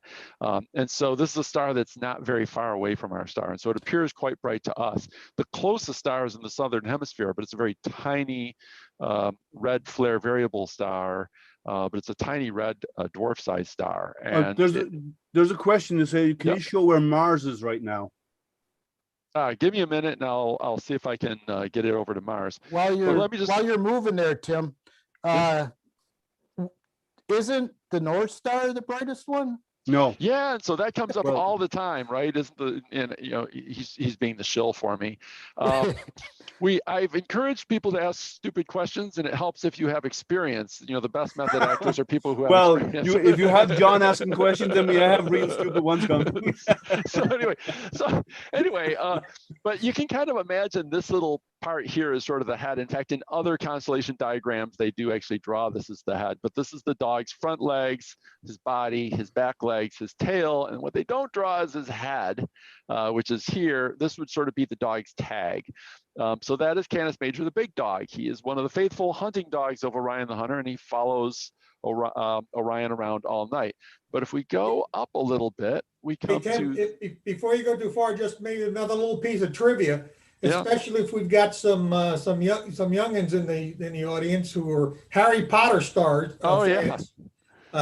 Sirius, which is in Canis Major, the hunting dog, is called the Dog Star. And for those Harry Potter fans, Harry's godfather, Sirius, he was an animus who changed into a dog. So Sirius Snape. Yeah. J.K. Rowling brought some of that into her stories. And also you have the Bellatrix, which is also in Harry Potter, which is also a star. Right. And Bellatrix is a female warrior, and if you know Bellatrix, well, she was a bit of a warrior, although she was a nasty. I won't go any further. This is Bellatrix over here. Yeah. So anyway, so if I go straight up from Sirius up to the next brightest star that I can find, I find this star Procyon, and this other star Gamesia here. These two stars make up Canis Minor. Canis Minor Canis just means canine. It's a dog. So Canis Major is the big dog, Canis Minor is the little dog, and that's it. Two stars. Now I'm going to play devil's advocate here. Yeah. Because Canis Major kind of looks like a dog. Yeah. You can see the head, the legs, and so on. How creative did you have to be to come up with two stars to be a dog? It's very easy, Liam. It's a hot dog. Oh, come on. You can do better than that. Yeah, sorry. I had to muster up a lot of nerve to tell that. More bad joke. Come on. And I thought you guys couldn't get any lower. And you're not relishing my humor. Oh. Okay, all right. Please excuse the bad jokes. One of the things I've noticed about astronomers is their puns are terrible. Oh, yeah. All right. Well, while the rest of you catch up, we're going to go on to the next one. So this is Pollux and Castor. Now, I actually don't like this particular diagram of Pollux and Castor. And let me see if I can find the constellations. And let me see if I can show it another way. Stick figures astronomical. Tim, one thing that I got to say about that is remember which we one's go. Pollux and which one's Castor by being politically correct. Politically correct, PC, yeah, PC, left to right. So here's, this is called raised stick figures instead of the proper astronomical. And you can see now it looks like twins. They are the Gemini twins. So that's basically the, what I tell people to learn when we do the planetarium shows. That's all the stars of winter, or I'm sorry, that's all the constellations of winter. And then very quickly, we'll just hit up the ones for spring, since basically winter is over. Now, the reason I wanted to point out the winter ones, I was actually going to skip it and not even show those and just show the spring ones. But everybody says, well, yeah, but you don't want to skip this one because M42 is here and it's one of the most impressive things in the night sky to look at. So moving around actually to the north, I'll do very quickly some of the stars of winter, or constellations of winter rather. So swinging this around, and what we want to find is the Big Dipper, but the Big Dipper is actually a part of, it's up here, there we go. It's actually part of, I'm going to move this around to get it to show up, the Great Bear. But the Dipper is here. It's this star, this star, this star, this star, and this arc of stars here. And this is sort of the handle of the Dipper, and this is the bowl of the Dipper. And this is actually one of the most recognizable constellations in the sky. Most people, if they can spot any constellations at all, this will be one of them that they can do. And Orion might be the other one that they can do. But this is, the Big Dipper is not actually a constellation. It's called an asterism. It's just a cute shape that people seem to recognize. The formal constellation is in fact Ursa Major, the Great Bear. But what you can do is follow this arc, and the arc, if you follow this arc, they say follow the arc to Arcturus, and you come to this star here, and that's Arcturus. Arcturus is the tail of this kite-shaped thing. The constellation is called Boates. Boates is a herdsman. So he would be herding sheep, I suppose, but it kind of looks like a kite. I've another dumb question, perfect for me. Yeah. Bears don't have long tails. Yeah. So this one does. Well, okay. Well, there's actually an old Native American story about that the bears were chasing each other around the North Star, and they were biting and pulling at each other's tails, which is why they have long tails. They actually stretched it out over the years. Yeah, so there's that, and because there is the little bear. I didn't show the little bear, but I suppose I could go back here, and these two stars are the pointer stars in the bowl of the Big Dipper. If I bring this down so it lights that up, these two stars are the pointer stars, and if you follow them, the brightest star that you come to is this star, and that is Polaris. Polaris is the North Star. And in fact, to show you how this is north, if I just take this thing and I put it in motion, you can see that the whole sky is sort of spinning around this point. And that's because this is essentially directly above Earth's North Pole. So if you went to the North Pole, laid flat on your back and looked straight up in the sky, that's the star that you would see as the Earth is spinning around. So with that, I will go ahead and stop this animation. Yeah, also with that, Tim, is if you were at the equator, it would be right on the horizon. It would be. You could see it at all. Yeah. So if I move back around, we'll do this, follow the arc here. This is the arc of the Big Dipper. Follow the arc to Arcturus. We get to this star, which is Arcturus. That is Boates. Boates also, you can say, hey, it kind of looks like an ice cream cone, and this is the top scoop. And then we make this little cute joke that the top scoop fell off. This is a little circlet of stars, which is called, if I can get this to show up here, there we go. Corona Borealis, and actually this is another bad constellation rendering. They only draw the connecting dots for a few stars. It actually hooks all the way around. Just means Corona, meaning crown, Borealis means north, so it's the crown of the north. And so that's that. Now, if I flip back over to the Big Dipper, and you imagine that this is full of water, and we drill a hole in it, it's going to rain down on this, we go, Leo the Lion. So there's the bowl of the Big Dipper, and we go straight down, and there is Leo the Lion. It looks like a backward question mark. It's kind of easy to see in the sky. So that's the lion's mane, his body here, his hindquarters here. Also, if we go all the way back to, I think this is Spica here. So Arcturus is here. And if we keep going after the follow the arc, so here's the arc, follow the arc to Arcturus. And then they say drive the spike to Spica. And Spica is the brightest star in Virgo. And so Virgo is a young maiden in the spring. What's interesting about Virgo, not specifically the constellation Virgo, but in this region right here, the sky is packed with galaxies. It's kind of galaxy season coming up for a lot of the astrophotographers. So that's just a little orientation. Now, if you were keeping track, in the winter, I did Orion, Taurus, Auriga, the big dog, the little dog, and the Gemini twins. And that's it. And then in the spring, I did the Big Dipper, the Canis Major, the bear, Boates, Corona Borealis, and Leo the lion, followed by finally Virgo. And that's it. And so if you learn about 5 major constellations per season, after a year, it turns out you can find a lot of constellations. You start to recognize these really bright stars. You don't have to know all the rest of the constellations, but then you'll quickly start to pick up on the fact that when there are interesting objects you want to look at, you sort of know where they are relative to these major constellations, and it makes it pretty easy to find. You'd be amazed how fast you can learn your way around the night sky. You spend 1 year out there, even with a pair of binoculars. After that, you will. The following year, it might take you a moment to figure out where stuff is, but once you do, for the whole season, you know where you can find your way around the night sky. It makes life so much easier.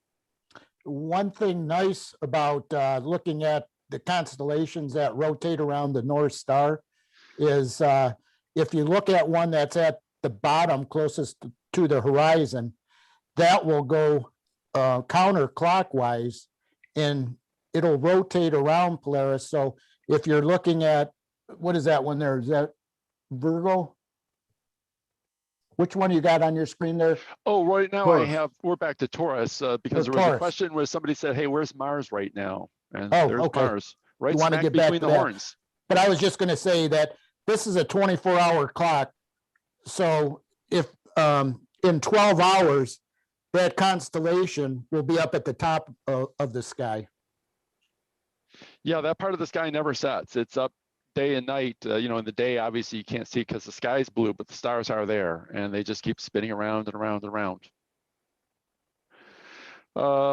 That is all I have. Are you going to find Mars?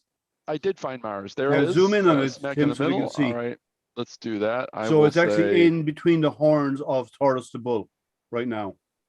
So we'll zoom in on Mars. And if it'll you're just keep getting closer and really closer. lucky, you have a way of looking through the clouds or a really tall stepladder, you can make it out on now. And there you go. There is the red planet.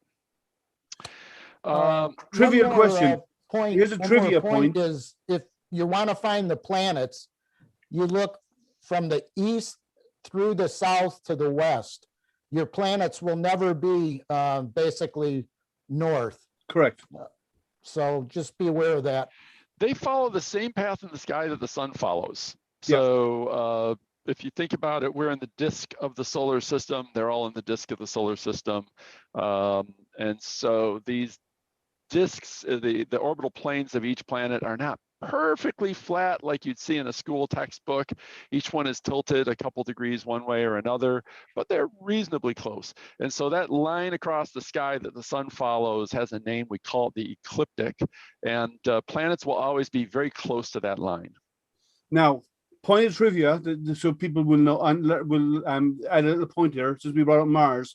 Yeah. The reason why Mars is called a red planet is the same reason why your blood is red. It's actually the iron in the soil on Mars is oxidized. That's where the oxygen is in Mars, is what's there is actually in the soil. And it's rusted. The planet is basically rusty. And the reason why your blood is red is because the iron in your blood helps carry the oxygen through your blood.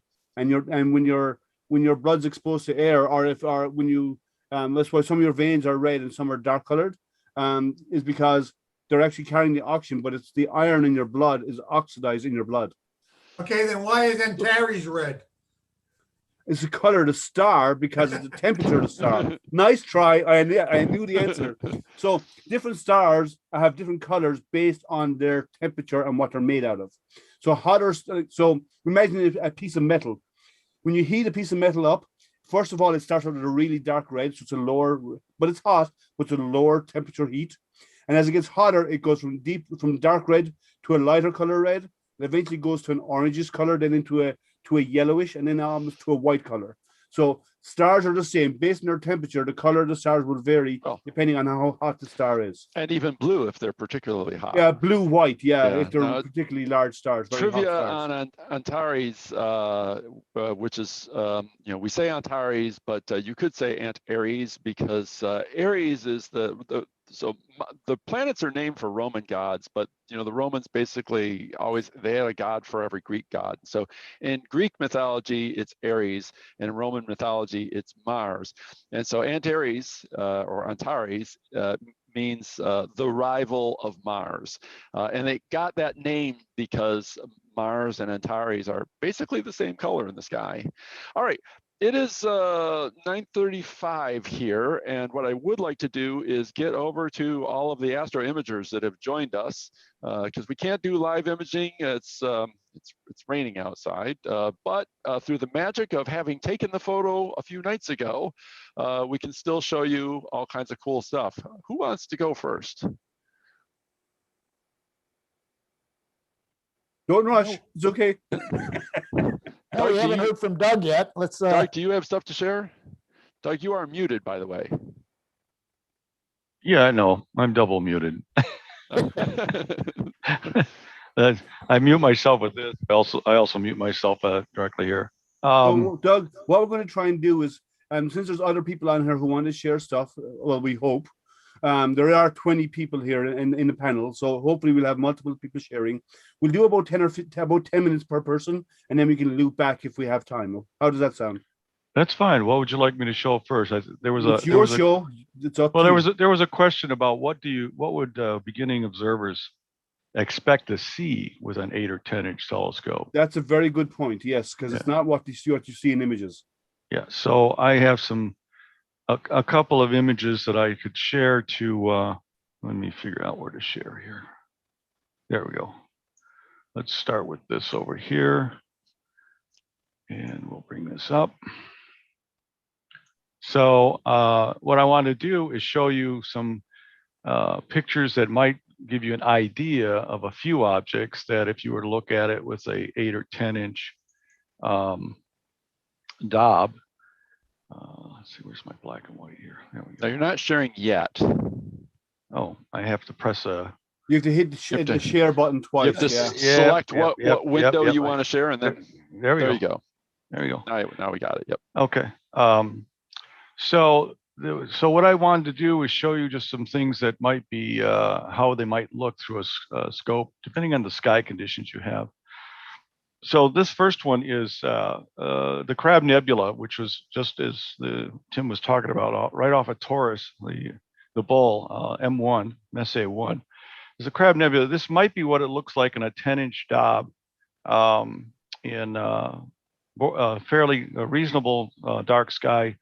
You might have a little more detail. So this is what it might look like. Now, most of the images that you would see through a telescope, it will not be much color at all, if any, depending on how bright an object is. So this might be what you would see with the Crab Nebula. And then this might be what you would see with the Swan Nebula in Sagittarius area. So that would be, I'm showing you in grayscale because that's what you would see. You wouldn't see any color. No, Doug, why wouldn't you see any color? They're not bright enough to excite the cones and the rods in your eye, or the color portions of your eye.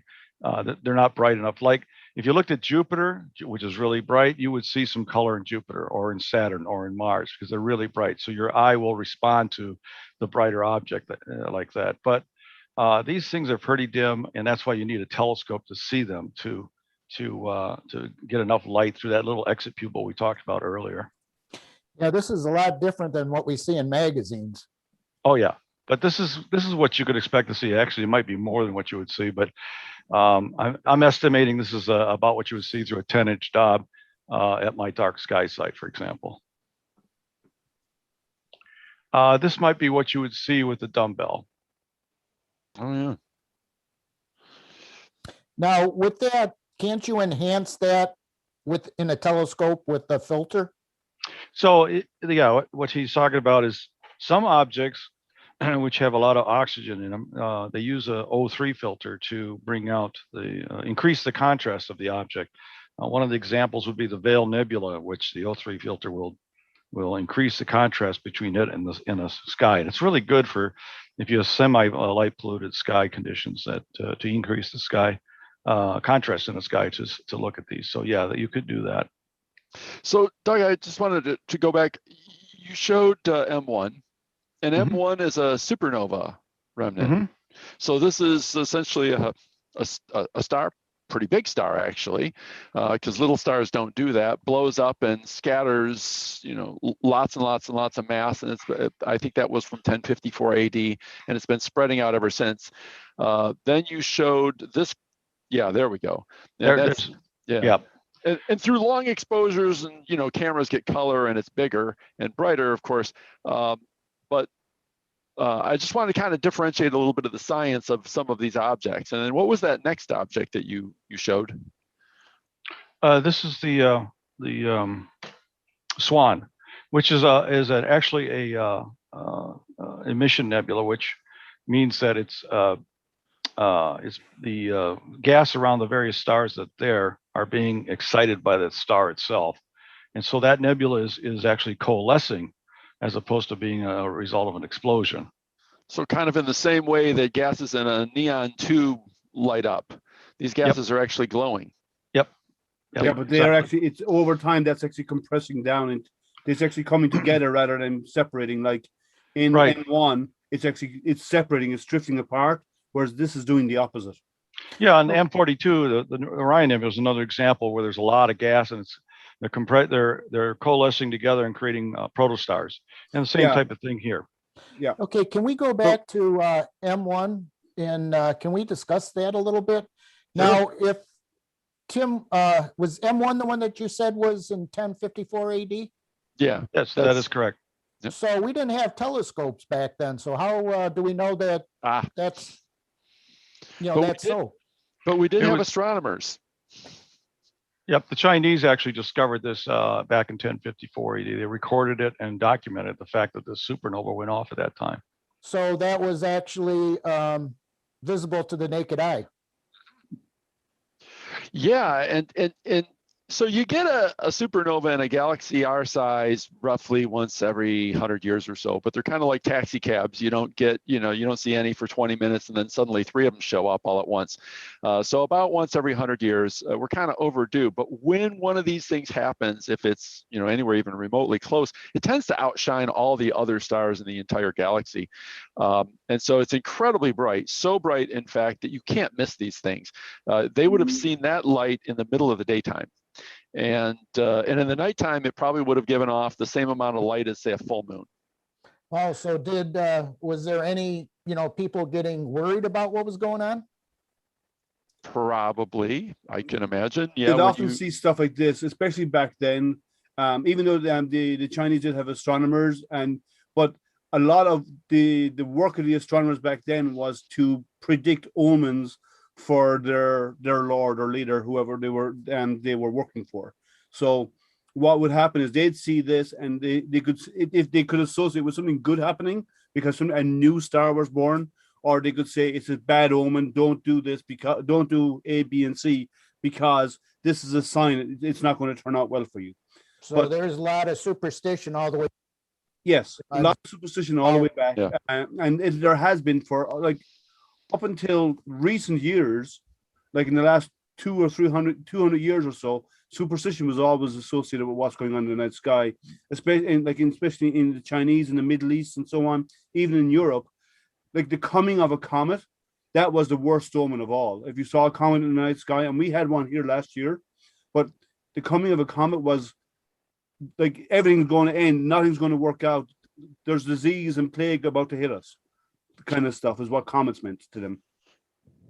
Okay, so what I want to do at this point is just show you what a color image would look like through one of our imaging systems of the same object. So that's a color image of the Crab Nebula, and this would be the central star there.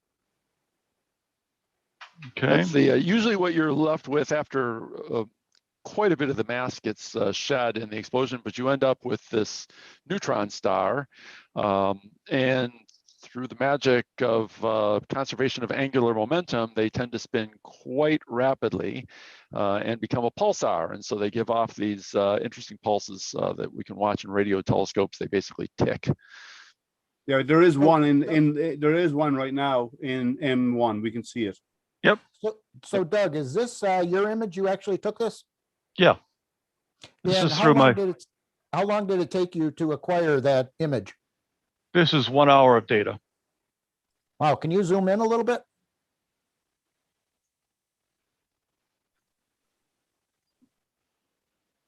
Wow, there you can really see those lines in there, the veins. Yeah, the red is more than likely going to be hydrogen based, because hydrogen, when it's excited, is kind of a reddish color. Some of the blues are probably nitrogen and possibly oxygen as well. Very nice. Okay, so I wanted to show you what the color version of that was. So let's go on to a couple others here. This might be with a bigger telescope. You might get this is the same object as this one. It's just a version that it'll save through my 18-inch that I have in my dark sky sight. This is about what it would look like. Now this is a planetary nebula. That's correct, and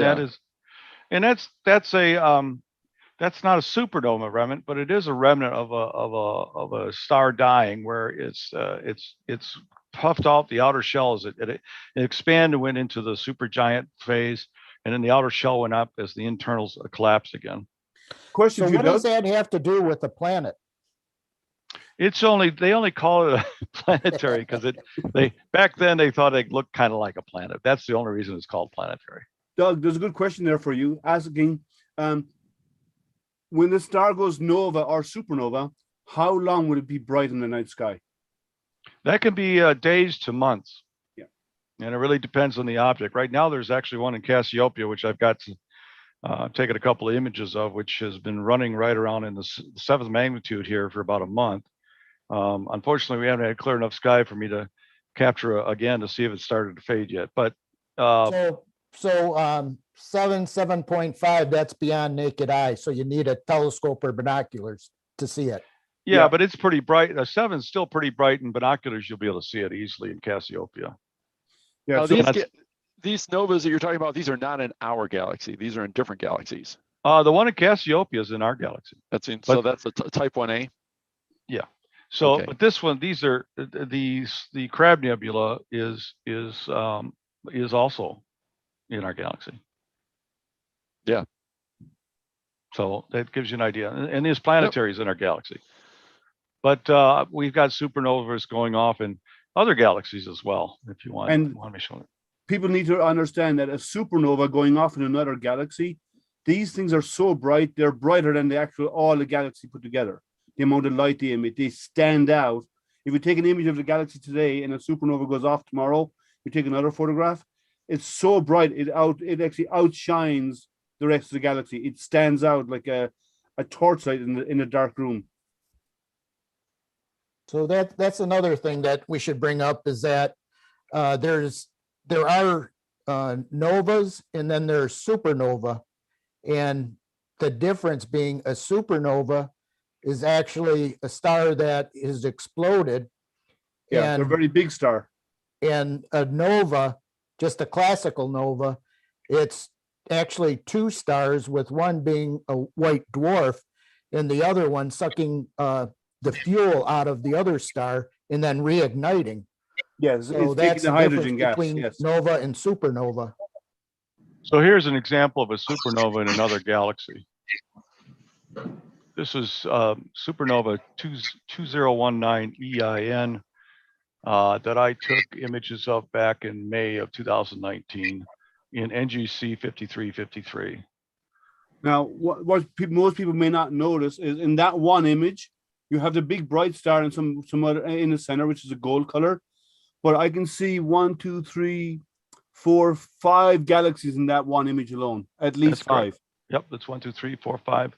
And actually, there's oops. I don't have the plate solve on this one in this folder. I can pull it up. But in any case, yeah, I take actually galaxy clusters too. And but you guys talked about supernovas. I thought I'd bring one of the supernovas that I've got here. I've got 8 of them that I've taken over the last couple of years. And here's another supernova that was in the fireworks galaxy right here. Now, Doug, that looks like an ordinary star to me. So how do you know that that's a supernova or nova as opposed to a star? Because the images taken of this galaxy before it happened and then a year after it happened, this star is gone. It's not there. Or images before and after. If you take images over the space of a week or a month, it's in one. It's not in most of the images, and it appears at some point. And each image after it appears brightening.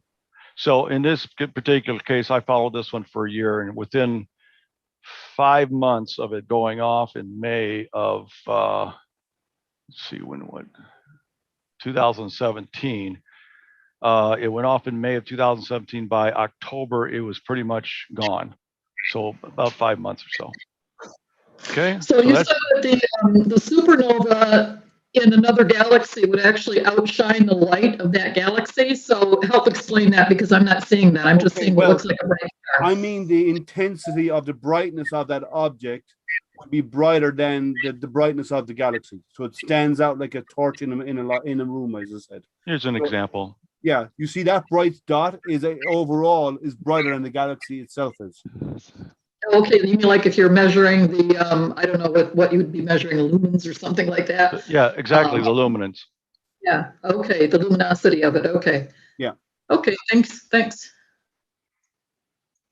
Yeah, actually, some of the supernova, they're closer to the core of the galaxies, and then they stand out even from the core of the galaxy. Yeah, there's an example right there, actually, the upper right-hand corner and the second one down. They actually are near the core, and they're still brighter than, they're as bright as the core of the galaxy, at least. And these are all taken with from my place. Now, if you give it a cape, it could be a supernova, right? Okay, Tim, you're fired for the joke. Okay, do not give up your day job. Okay, so for those of you looking through a 8 or 10-inch scope, this is what Orion might look like depending on the sky conditions you have or the size of the scope. The Orion Nebula M42. And these 4 stars here are what they call the trapezium. There's actually 8 stars in this object, central star asterism, if you will. But the other 4 are fairly dim, the dimmest being the 16th magnitude, and those are G and H. But the 4 bright ones are pretty easy to see in a telescope, and then you'll see some of the nebulosity here. Can you see the Horsehead Nebula in that, or do you have to be a lot closer? Is the Horsehead No, it's not in here. It's in Orion. It's in Orion, but it's not in this area. Oh, there's a okay. there for you, Doug. What's and that? If we saw these images before processing, would that brightness be more apparent? If we saw it when? The images before processing. Before processing. I'm trying to give you a visual representation of what you would see. Yeah, so that's roughly what it would look like. So if you could see, that's what he's trying to say, is that this is roughly what you'd see if you were looking with an eyepiece at a true telescope. Yeah, at an 8 or 10-inch stop. Yep, that's exactly what these grayscales were about. This is probably what you would see visually through a scope. And if you wanted to see, let's see here. This might be what you get when you do some imaging. This was a quick shot of the Orion Nebula without any fancy processing, but you notice there's a lot more detail in a color image when you take an actual image, and that's what I'm trying to explain the difference between visual and astrophotography. Yeah. Now, by the way, that question was about a nova. So yes, a nova would stand out even without processing. You would see a nova. because it would be a bright dot in comparison to what the naked eye would see of the galaxy, because the galaxy would be much fainter. Now with this, are you using a special type of camera? This is a one-shot color camera. It is an astrophotography camera, so it's cooled, but it is one shot. There's no special filters going on at all in this particular case. I do want to inject though. I went down to the Winter Star Party in the Florida Keys. I did have my great big 14-inch Schmidt Cassegrain telescope, and down there at the Winter Star Party, no astrophotography. Looking at this object through the telescope, it looked exactly like that, but in black and white. Yeah. Well, actually, with my 18, I can see a little bit of green. So Yeah, I can see it. I can actually see a little bit of color with it. Yeah, you could probably see a little bit more. I actually took some of my color images, dimmed them down, and turned them to black and white so that I could give an idea of what might look like visually through an 8-inch. Now, when would be the best time to view these objects? Would it be when they're higher in the sky? Yes. When you want to get them up towards the meridian, which means they're going to rise in the east, depending on the time of year. They're going to rise in the east. They're going to go across what we call the central meridian, which goes through the north celestial pole over your zenith, straight overhead, and down through the south. That's where they are at their highest point and the best time to see them. And I would say plus or minus 2 hours either side, 30 degrees or maybe even 40 degrees either side of the meridian are the best time to look at these objects. You can see them close to the horizon, but they're going to be extinguished a little bit by the atmosphere you're looking through. The reason why Doug says that is when it's on the horizon or east or west, you're going to be looking through more atmosphere, and that disturbs and distorts the image a lot more. So the higher it is in the sky, especially planets to the south, but the higher it is in the sky, the less atmosphere you're looking through, because you're looking straight up from your point of view up through the atmosphere, and instead of looking along the surface of the Earth and then through the atmosphere to see something at the horizon. So if you're looking at planets that are overhead, they'll be clear. If you look at a planet as it starts to rise, as it's rising or setting, it'll all be distorted and discolored, all because of the atmosphere interfering with what you see. So I wanted to give you an idea also of just looking at various star locations. Or let me see here. That's not the one I wanted to show you. Where is it? Well, this is fine. We were talking about the nova in Cassiopeia, and that's actually this star right here.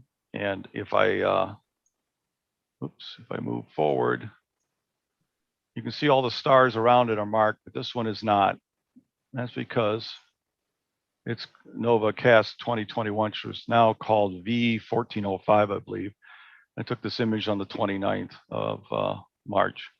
And so you see how bright it is. And one of the reasons you can tell what the brightness of luminosity, as we talked about before, is you can compare it to the stars around it. This star right here on the catalog says it's 7.8 magnitude. And on the 29th, this is brighter than that star there. And that's how a variable star observing is done. You have a chart of stars that are defined like this. And when you do that, you have, actually that star was 9th magnitude. I'm sorry, not 7.8, it's 9th magnitude. This is where that nova is. And you notice in their variable star chart, it doesn't even show up because it's below their limiting magnitude of this chart. But if you look back again on the object, I mean, that's actually probably the star that went off. You can see how bright it got. So there is a question in chat regarding the images, and he says, if we saw these images before processing, and he's talking about the images of the nova, would the brightness be more apparent? Yeah, we addressed that a moment ago, Tim. It Okay, would I guess stand out because it's brighter than, yeah. because the nova would be brighter than the galaxy nearby. You have not stretched the image to exaggerate the brightness of the nova. That's, no, I haven't. Pretty much as is. Okay. Here's the shorter exposure of it a week earlier. It's not exaggerated. If this is 9th magnitude, this is brighter than the 9th magnitude star. Yep. Okay. Okay. And that's how you can do that. You compare it to stars around it. Okay, so let's quickly move on here. This is what the Ring Nebula might look like, M57. Now I've looked at the Ring Nebula with the O3 filter, and the O3 filter seems to block out the other stars, and it makes the Ring Nebula stand out more because it's a darker background. Do you find that the same? Yes, yes. It's one of the because it's transmitting through a certain part of the spectrum and not all of it. That's kind of the reason you use it. It helps to illuminate the parts of the object that is emitting light in that part of the spectrum, whereas some of the whiter stars, the O3 would kind of block them out. That's part of the increase in contrast that they're talking about. And another problem I had though with an O3 filter is it seems like you need at least an 8-inch telescope or bigger. Anything smaller, it seems like it gets too dark and you're just looking at black. Yeah, I find that's probably true. I use an O3 filter on my 14 and my 18-inch, so it's for me it works fine. But I could understand on a smaller. Again, we get back to that thing. How big is your light bucket to get enough light to your eyeball? Yeah. Just have a quick pause for a second and ask. We can stay on here with you, but I want to see if anybody else wants to have a quick share, and if they do, we can circle around. So, guys, if any of the other imagers out there would like to share some of their work, please speak up. Or do you just enjoy the Doug show? Doug does fantastic images. So if you want to share your content, please let us know. We just want to do a rotation, so it's not everyone gets a turn. Yep. So does anybody else want to share some content? Well, I've got some things to show, but let's see if anybody else is out, because I've been talking earlier this evening. Sure. So anybody else that has images to share? I think everybody is muted, so if you're trying to speak up, you might have to unmute yourself. Yes.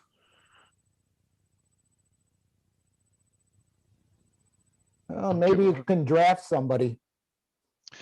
Well, if you want, I'll go for a little bit and then hand it back off to Doug. Give Doug a break, and then we can double back on Doug in a while. Well, the one thing I want to do before we switch to Gordon is I wanted to ask Doug if you were about to show a color version of that Ring Nebula. Yes, hang on a second. And then we could just sort of close out on the ring. Oh, by the way, people think your images are amazing, so I just want to let you know. Well, thank you. Thank you for sharing, and they think your images are amazing. Thank you. Appreciate feedback. I'm trying to find my. So you just kind of like hold your iPhone up to the sky and snap the photo, and these images come out. Oh, I see the Horsehead Nebula there in the upper middle. Yeah, somebody asked about the Horsehead. There's my Horsehead. Let me do this. Let me show you one other thing here. Okay. Let me just do this. Yeah, that was Sherry that asked about the Horsehead. This is the system that's taking all of these images, and this is live in my observatory. Okay. You know images now because it's raining. But looking at the roof nebula. Yes, exactly. I'm staring at 2x6s. So, anyways, in case you want to know, this is what they call a Ritchie-Chrétien telescope on a Lost Madi mount. So that's what's being used to take these images. You're looking for those spiders again. Yeah. Oh, but speaking of that, I have had to clean out spider webs, and when I take some images and suddenly I have kind of an extraneous star patterns, I go, what is going on? I go out there and there's spider webs in my optical tube assembly, either down by the focuser, but whatever. Yeah, that's I repair telescopes, and so many of the telescopes I take apart, there's bug nests and everything else in those. It's just unbelievable what can get in people's telescopes. Okay, and you guys had a question on my Ring Nebula shots here. I figured you were gonna. Here's one. It's taken quite a long time ago. There we go. Now let's zoom in on that. There's the central star there. If I can get this thing to go away. me see here. There we go. Good. That There, dot in the there center you can see is that the central dead- star now. core of the dead star. It's called a white dwarf. Mhm. Oxygen, hydrogen. A quick anecdote or story from a few years ago. I had a couple of neighbor kids out in my backyard. We were looking at the ring, and he was about 10 years old at the time. Gabe his name, and I was showing him the ring, and I was showing him some pictures, and I said, "Now don't get excited here. You look at this, and you're not going to see the color. You're just going to see shades of gray, as Doug's been saying." And he looked and he says, "Well, Mr. Gordon," he says, "yeah, I see some green and some red in there." Well, he had 10-year-old eyes. So Yeah.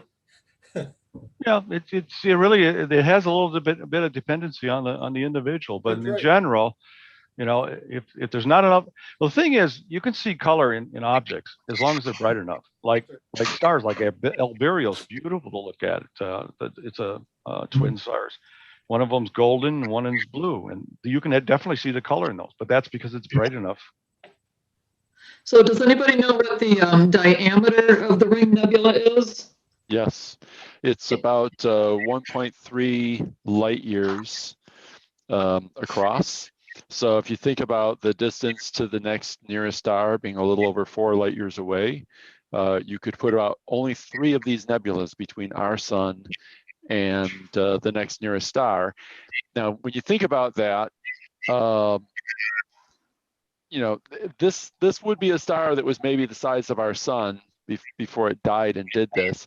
So this thing is substantially bigger than our entire solar system, and you know, in fact, it would be about 1/6. The shell of it would be about 1/6 the distance to the next nearest star, but in every direction. So it would completely engulf everything in the solar system, everything in the Kuiper belt, basically out to roughly the radius of the Oort cloud. So it's So is it spherical then, or is it flat as it's going out? Yeah, that's my question too, because we can see the center star in it. So are we kind of like looking, is it like rings, like Saturn's rings, where it just in circles? So what happens is when you get a bubble shaped thing, the bits of the bubble where you're seeing more flat on, you see less matter than the bits of the bubble around the edges where you're looking through a lot of the thickness of the edge of that bubble. And so you see more mass around there than you do in the middle. And by the way, some of these things have like stunning spiral shapes. And the speculation on that is, you know, more than half the stars are binaries. And so when you have another star that's got a lot of mass orbiting the star that just went up, a lot of gravity is sort of dragging a lot of the matter in that direction, and you get these beautiful spirograph shapes. And you often get some that because of their poles, if they do blow, like not so much when it comes to planetary, but supernovas and so on, they actually when they eject matter, they eject it in specific directions based on either a binary star, as Tim said, or on the gravitational effect of the star, the mass of the star. And you can actually get, like, we have the bow tie type of effect, which is a planetary nebula as well, but it looks like a bow tie from the way the matter was ejected. So the Ring Nebula, if I understood you correctly, you said it was a star roughly the size of our sun? A little bigger. So, okay, so when our star does this, is this about how big it's going to eventually get? Yeah, well, you must remember that's constantly growing. It's constantly expanding. So it's still expanding? Okay, I didn't know that. Yeah, it will expand and until it this totally is the shell, dissipates. and it's the shell that's expanding, not the sun won't expand to that It's size. just Right, yeah, the gases, the escaping gases continue just to expand forever, I guess. Yep. Okay. The star eventually in the middle, it'll be gone. Yeah, the star in the middle is now a white dwarf. It no longer has an active core, so there's no fusion, no nuclear fusion is going on, but it is packed so tightly. It's significantly smaller than it used to be. I And can't it's still remember luminescing. Yeah, I think that our sun will collapse down. So if you think about our sun relative to our Earth, you can line up 109 planet Earths edge to edge in the width of the sun. When the sun collapses, I believe the white dwarf is estimated to be approximately the size of the Earth. That's because there's no energy trying to push the star apart, and so gravity completely wins at that point, and it crushes the matter down to as small as tight as it can get. Okay, and this is all really bad news for anybody that lived in that star system. Yeah, that's probably true. Yeah. It was a bad day. Well, you must remember, if you're living in a star system, and that means you're in the habitable zone, which means you're in the habitable zone, or the Goldilocks zone means you're not too close to the star to be hot and not too far to be cold. But when a star, like our star, or like any planetary nebulous size star similar to ours, when those stars die and they go into their red star phase where they expand, they're devouring the inner planets. So, like when our star does this in about 5 or 6 billion years' time, Mercury, Venus, and probably Earth are gone. I'm going to be enveloped in the outer shell of the expanding star. Yeah, and it won't be billions. So the stars probably got enough fuel to last about 5 billion more years, give or take. But it turns out it will start to get hotter and swell a little bit in only about 600 or 700 million years from now. So we basically are alive in the sweet spot of the sun's life. Yep, lucky us. Yep. All right, what else we got? So the other thing I go after is galaxy clusters, and this one happens to be called after this I'll release it, and then Gordon can have at it. What's that? We'll give Gordon a chance. He wants to cover some more stuff as well. Yep. So this is the Perseus supercluster, and everything that is kind of not white are galaxies in this picture. And to give you an idea of what that means is I plate salted. Everything that's circled here in blue and red are galaxies in that same image. So that's the other thing I do. I've got about 12 of the Able clusters now I've imaged over the last year. And that's all I got. Wow, that's a lot. Considering each one of those galaxies is typically hundreds of billions of suns. And also consider that this image is about the size of the head of a pin of the night sky. Yeah, it's about a half a degree. Yeah. So if you held up a head, yeah, that's about roughly that size. I can't quite fit the moon in here on the horizontal. I mean, on the vertical. It's 20 arc minutes by 40 arc minutes on this image. This is taken with that scope that I showed you earlier. Oh, I'm sorry. So then it's about the size of a round aspirin at arm's length in the night sky is what it is. There you go. Because that's the size of the moon. If you get the round aspirin and hold it at arm's length, you can actually cover the moon with it. Now, Doug, do you use a focal reducer then? No, this is a 10-inch f8, so I'm running just over 2,000 millimeter focal length. No focal reducer. To get the moon, could you get the moon in if you used the focal reducer? Yes. I can I can't get the last 5 arc minutes of the moon in on this vertical. It fits on the horizontal but not on the vertical because of the size of the chip. So for purposes of the beginners, what's a focal reducer? It's a piece of optics that you put in line with your main scope in front of the eyepiece that reduces the focal length of the system, so you get a wider field of view. Okay. So in other words, you make it nearsighted. Yeah, you have to change your focus a little bit. That's a good way of looking at it, though. It does make it nearsighted, yeah. Now another question then. I hear the term stitching photos to get the full moon in. Yeah, it's creating a mosaic by stitching multiple images of the object together. When I do my lunar stuff, I take videos this part of the section. If it's a full moon, I'll take videos of part of the section, and then I'll move it up a little bit and take videos of the other part. And then I run it through auto stacker each segment, and then I stitch them together.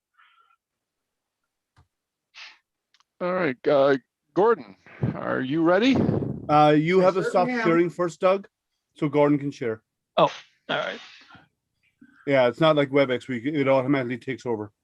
Let's see here. Stop share. There we go. I can actually make it so that it does work that way, but I guess I didn't click the menu button. Yeah, just to let you know, I do a WebEx whenever I'm online doing imaging. I have about 6 or 7 imagers with me that log in, and we sit there and help each other out with problems that are going on while we're running our imaging systems. And that's been quite helpful in the last several months, especially during the pandemic where we can't get together. Cool. All right, Gordon. Okay. I actually just changed the setting that says anybody can share when somebody else is already sharing. Okay. Just maybe to back up, since we're talking beginners here, we all talk Messier objects, and I think, Tim, you briefly touched on Charles Messier in 1700s, and it was really a comet chaser, and everything we look at are the things he didn't want to see.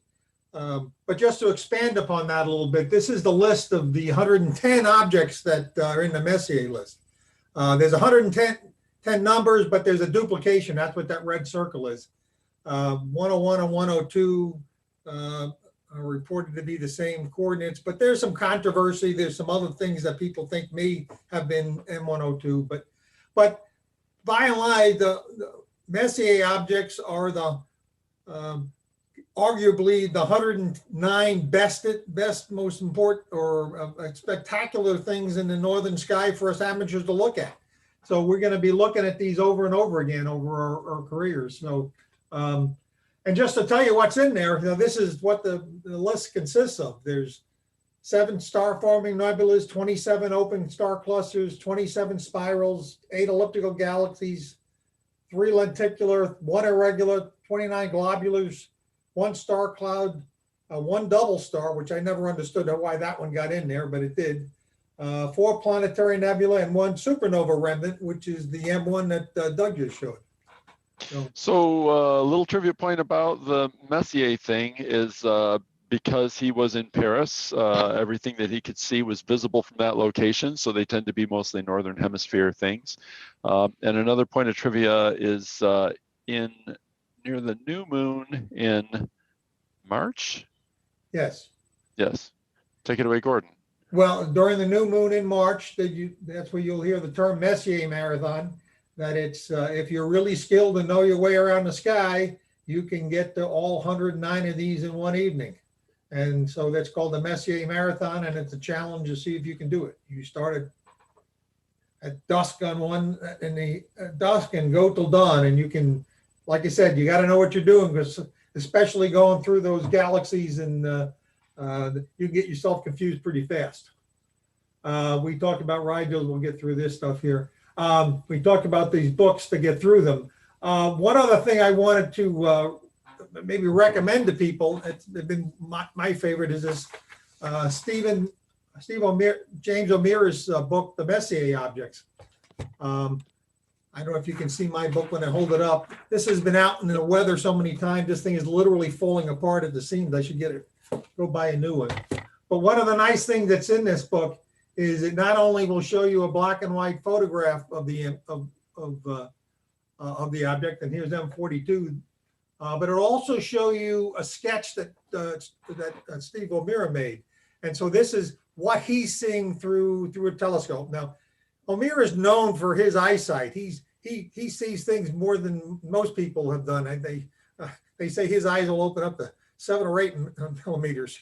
He's quite renowned for what he can see in the sky. But so this book becomes a good resource in the field when you're trying to look through an eyepiece and saying, am I really seeing the object or not? Going and seeing, look at his sketches can be a good way to keep yourself grounded. So Gordon, before you go on, mention averted vision. Yeah, well, averted vision is if you in your eye, you have rods and cones, and the cones are where the color comes from. That's how I remember cones and color, is because they both begin with C. But the cones are situated in the sweet spot of your eye where you're looking straight ahead.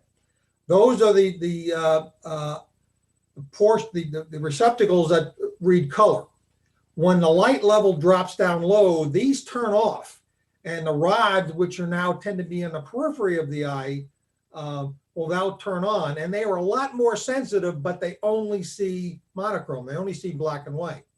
So when you have a really dim object, if you look straight ahead at it, it's in the area of your eye that's full of cones, and they're not seeing the object. But if you turn your eye a little bit away from it and don't look at the object, then that object will then be in the where the rods are, and you can now see things that you wouldn't normally be able to see. It takes a bit of practice because you got to not look at something to see it. If that makes sense. Yeah, that's, I was gonna say, one object that's a naked eye object that you can practice on is the Andromeda Galaxy. That one you can see with your naked eye, and you can see it better with averted vision. Yeah. So learn where the Andromeda Galaxy is, and you can practice on that one. So the answer to allow us all see what he sees in through his telescope, because you show the image there that what he sketched, is we all need to just before we need to be the last person to see our ophthalmologist at the end of the day. So we get him to dilate our eyes, then go home and get out our scope, right? Then we'll see what he sees. Well, or I keep been threatening to maybe I get one of those little capsules of things they use for dilating your eyes and use them, because then he wouldn't be able to get home. If we're talking about that, what about night vision? What can you tell us what that is? Well, night vision is just you know when you go onto a dark area, you know, when you go from a bright room into dark for a while there, you can't see anything. But if you just sit there and wait, all of a sudden things that you couldn't see start to come in, and that's the cones kind of turning off and the rods turning on. This is not totally instantaneous. So as you spend more time in the dark, your eye adapts to that dark and becomes a bit more sensitive. Plus your iris opens up. Yeah, your iris opens up. Red lights. But now the problem is it can take you 15, 20 minutes to get dark adapted or longer, but all it takes is one blast from a headlight, man, and you start over again. And that's why astronomers get really ticked off when somebody drives into a star party with their headlights on, because you ruin people's night vision. And part of the reason I do red light. I'm sorry? What's the idea of using a red light? Well, red supposedly is less damaging to your night vision than other colors. I think it's also pretty dim. Your eye is not as sensitive to red as it is to green, you know, that central portion. So I'm not, I think now I got to get into get an ophthalmologist here or somebody who knows the physiology of the eye to start explaining a lot of this. You are correct. The human eye is way less sensitive to the red light. It is more sensitive to green.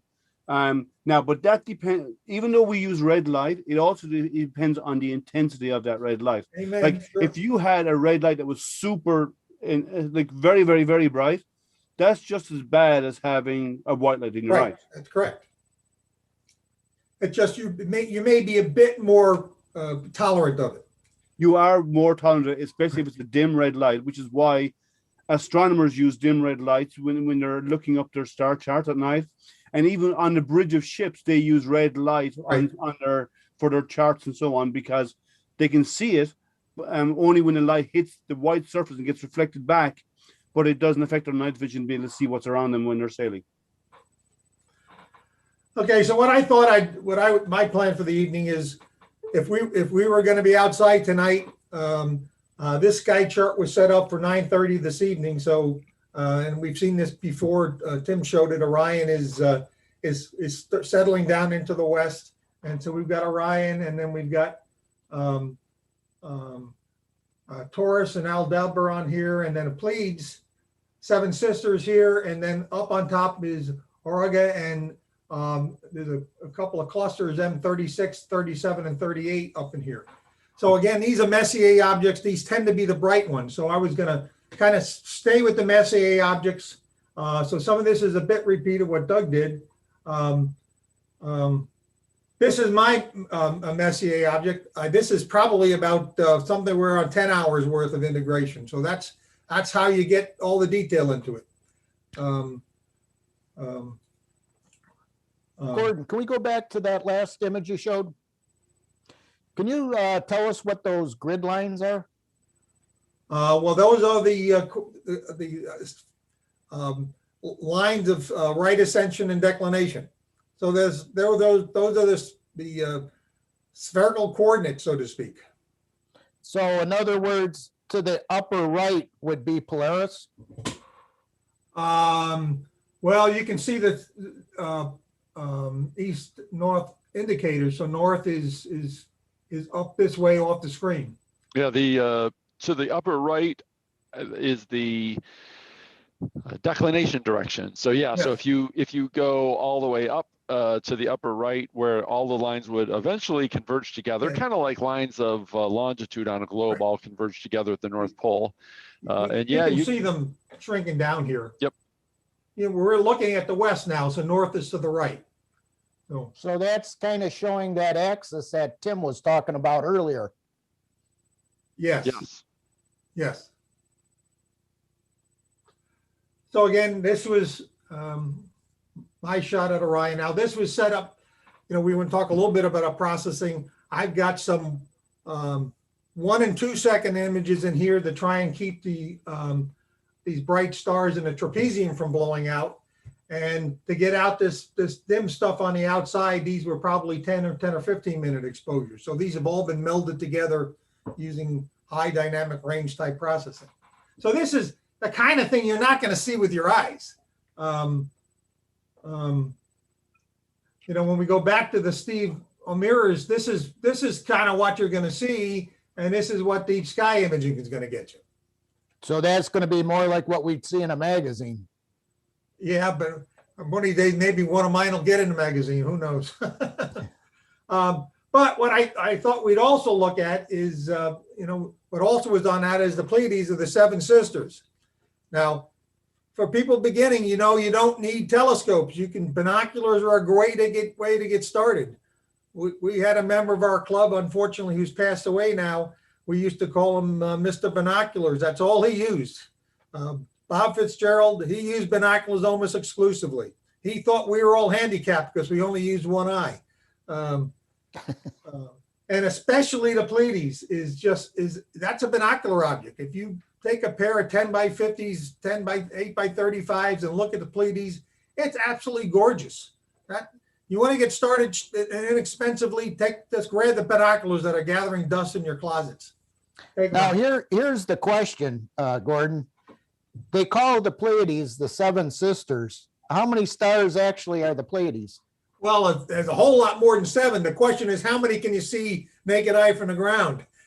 And the answer is 6. So what happened to the 7th? She took a vacation, I guess. I don't know. Well, the story one of my cousins can see 8. Well, there's a lot of stars. Here is the Pleiades here. Yes, he had 20/10 vision. He could see very well. By the way, if anybody out there is driving a Subaru, you know, we call it the Pleiades or the Seven Sisters, but in Japan, this cluster is called Subaru. So, and if you look at a Subaru, their logo is this star cluster, the bright stars in it. So, there was questions about Mars. This was going back earlier in late March. I can't remember exactly when I took this. This was Mars was sliding past the Pleiades. Now there's some questions about binoculars, and there's some conversation about binoculars in the chat. And I just wanted to mention one of the things that I find personally challenging about binoculars is that, you know, they're heavy. They're not on a tripod like a telescope is. You're holding them up, your eyes get a little fatigued, they shake around a bit. so it can be hard to study. Most binoculars do actually have a way that you can put a little L bracket on them and mount them to a tripod if you want to. Makes it a lot easier. Otherwise, you get a blanket, lay down on the ground, put your head on a pillow and prop them up on your body so that your arms don't get fatigued. Well, I mentioned Another thing you can do is he always used a trapezoid mount, and he could put his binoculars on his trapezoid mount. And the nice thing about that is he could look at it at one height, and if especially at a star party and a young'un came by, he could lower that thing down, and it would still be pointing in exactly the same part in the sky. So it was that's another nifty way to use binoculars. Yeah, another tip for binocular viewing is use your car roof or hood and prop your elbows up on the roof and use that to keep your binoculars steady. Or put your back against a tree.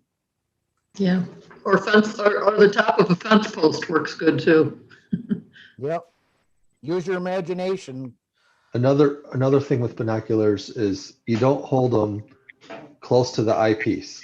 You hold the binoculars as far down towards the wide part of the binoculars, and you'll be able to hold them steadier. Now, just to give an impression of what the Pleiades looks like in the sky, this shot with a wide field done with a 14 millimeter. I think they did this with the 14 millimeter. But you can see Orion here, and here's Taurus and Aldebaran, and here's the Pleiades, and you can see that cluster sticking up there. It's bright. This is a naked eye type thing, and with a pair of binoculars, it's almost too big for a telescope. I think this was done with an 80 millimeter. This was an image I took about 10 years ago. So all that cloud stuff is gas and dust that actually used to be thought that was actually the remnants of the cloud of gas that formed the cluster. But in fact, now they think that this is just a cloud of dust that happened to be moving through where the stars are now. They're not really associated with the stars themselves. So this is a star forming region then? No, but when you showed M42, the Orion Nebula, that is a star forming region. Right. And Hubble ESA images, they can actually see protoplanetary disks of solar systems being born inside that nebula actively. You get high magnification down in here, especially where the trapezium is, and this is active star forming going on in here. I read actually a book on the Orion Nebula a few years ago, and what you're actually seeing is that this is the bubble that's burst. That what we're looking at here is the backside of that gas bubble that's still intact. The part towards us has kind of dissipated, been pushed apart, allowing us to see inside the cavity. So that kind of blows the theory that when you look at blue nebula area, that it's a star forming area. Well, this is certainly star forming. It just, that is, yeah. It depends on whether but going back to the Pleiades. Oh, right.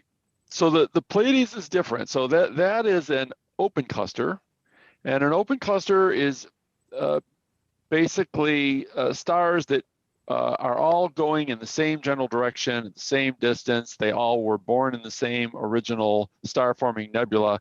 But think of these like teenagers instead of babies. They have not quite moved out of their parents' houses yet, but they're not little babies anymore. So they are starting to spread apart slowly in the galaxy, and they will eventually get teased apart by gravity that you won't recognize them as all being members of the same group after enough years. But the dust that you see glowing blue is, I believe, that is essentially what we would think of as a reflection nebula. That gas is not legit giving off its own light. I believe it's just reflecting the starlight of these stars passing through it. Yeah. So what type of gas would that be? Oh, it's just hydrogen. dust. Yeah. It's hydrogen and dust. That's what's out there. Part of it could be that, when the light shines through, when you look straight through it, the blue light's gonna get scattered, and so you're gonna see red. So a red a reflection nebula because you're looking straight at it. When you get to the side, it's gonna look blue because the blue light has been scattered. So is hydrogen the most common gas in the universe? Period. By far, yeah. By Yeah. far. Well, Einstein said there's two things he's sure of, is about the abundance of hydrogen and the abundance of stupidity, but he's not sure about hydrogen. So, yeah, about 90% of all ordinary matter in the universe is hydrogen. Right. Now, one of the ways you can think about in this open clusters is that, yeah, all these stars kind of form together, but there's not enough gravitational mass there to hold them together, so they'll slowly come apart. In contrast to a globular cluster, where there is a lot of mass, and so now they're kind of held together, and the stars are kind of swarming around like bees around a nest type of thing, is the way I kind of think of it. Yeah, but the thing about globulars is they don't live inside the disk of the Milky Way galaxy. So there's nothing super close to them tugging them apart. So it's basically just their own gravity for the most part. Now they are gravitationally bound to the galaxy, so they're not going anywhere. But everything else in the galaxy is sort of going around in that disk of the galaxy, the spiral arms like a merry-go-round. And these guys are up in this halo going, arching over and under the galaxy beyond the reach of the spiral arms. Now, here's something for you guys. Back when we went to the solar eclipse, we were in Wyoming. Yep. And we were watching a presentation by a linguist who kept going on about how he couldn't stand how astronomers can mispronounce words. And every time he would say globular cluster, I'm thinking, are we saying it wrong? Because we think of it as globular. And anyways, then I asked another guy he was from Casper, and he said globular. The local accent. This might be one of those potato. Yeah, it might just be a regional thing, but when I think of globular, it's a glob of stars. And what he must think of it is that the stars are in a globe or a sphere. So yeah, it's something Well, they to think are. about. Yeah. Well, let's take a vote. I say we're right. Yeah. All right. Midwest There's no big always choice. pronounces their words Yeah, we right. win. By democratic process, we win. Okay, let me move around here to in Auriga. How do you pronounce that, Tim? Auriga, yeah. Auriga. We do Auriga, yeah. 36, 37, 38. These are the Telrod circles to help you locate them. And so here's M37, which is another open cluster. And then here's the M36. And then M38, and then M38 in the same field of view as an MGC object, 1907. So another open cluster it's happened to. They're not anywhere near one another. They just happen to be in the same field of view. So what my wife calls these are faint fuzzies. Yeah. Well, I don't know if I'd call them a faint fuzzy, because I think through an eyepiece you can Yeah, do you a see the job of stars. seeing the stars and resolving them. They're not. Yeah, Clusters stand out pretty to well. an untrained observer, they look like a faint fuzzy. Well, a faint and fuzzy would be a galaxy, or Yeah, it might be, you might say globular cluster if you're using a small scope. But their stars are easy enough to see. It's when they become difficult to separate them, that's when it becomes fuzzy. Yeah. Now, these are, what telescope was this, Gordon? That's a Big good question now. focal length, little focal, short focal length. Yeah, but what you got to remember is the time, the exposure time. Well, no, it's not that. And It's stars are stars. This was taken through my 10-inch Ritchie, basically the same scope that Doug is using. But I suspect stars all are these were done with the same scope. Stars inside our galaxy, within 1,000 light years or so, tend to resolve as stars. Where I run into trouble is, globular clusters are technically outside the galaxy. or stars in other galaxies, right? Those are so far away, they don't resolve as individual stars, and it just sort of looks like a cloud at that point. What I find, though, and I want to make this point, is that when the sky is really steady, which doesn't seem to happen for us a lot, and I look at a globular like M13, I see thousands of stars, but most nights the seeing is not that steady. And so everything is just a little bit blurred. It's almost like I grabbed the focus knob and took it just a little tiny bit out of focus, and I only see a handful of stars on what is otherwise a foggy patch. You know, the other difference when I showed M42, which was some really long exposures to get that dust, when you're talking star clusters like this, I'm now down to typically 3-minute or 5-minute exposures, and I'll probably only go maybe an hour's worth, and you can do justice to them. While the faint fuzzies, you need to go, especially when you're in light polluted area like me, you need to go a lot longer to be able to dig your way through it. No, Yeah, there's comments in there about seeing or about using single eye and so on, about blocking out light. I just said that you can actually get adapters that go on telescopes like for binoculars, whereas you put them on and you put 2 eyepieces on them, and then you look through with both eyes. If some people have difficulty using one eye in a telescope, and you can also get some of those adapters that actually have the shield that come up around your eye, like you have, like we have in the BIF, that actually shield your eyes, so to wipe out light. But other people made comments that they put towels over their head to block out stray light as well, to make their ability to see better. yeah, I actually have what they call an astronomer's vest. Yeah. And it has a big hood on it that goes over my head, and it continues on over the eyepiece of the telescope. And it's kind of like the old photographers, from around the turn of, the 18th and 19th century, where they would, be under a cover.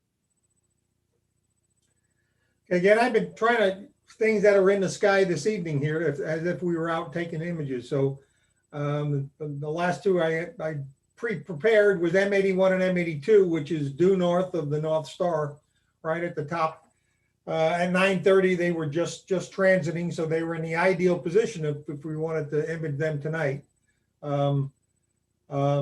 They're 81 and 82 are close enough that you go to this Messier book. They only show one cluster because they're all close enough together inside that half-degree circle, right off the bowl of the Big Dipper. So here's M81, and this is the pencil drawing, or the drawing that Steve O'Meara did in the book I mentioned.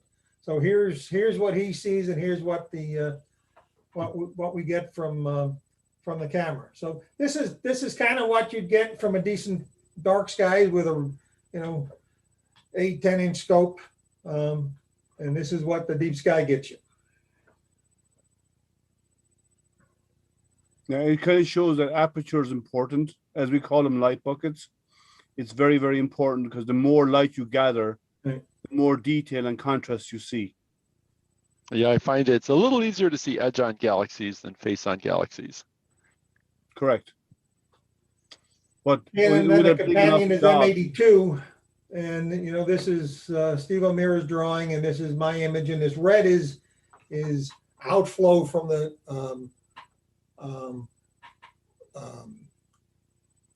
black hole in the center of the galaxy that's been spewing a jet out into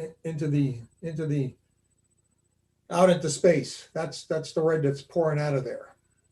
And the nickname for this object is? Oh, help me out. The cigar. Yeah, I guess it is a cigar. You're right.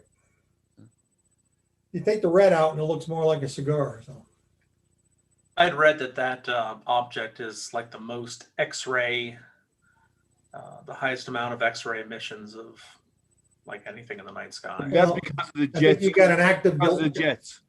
Yeah, I think you got an active galactic nucleus, so there's going to be lots of activity going on in there. That's what's causing that outflow.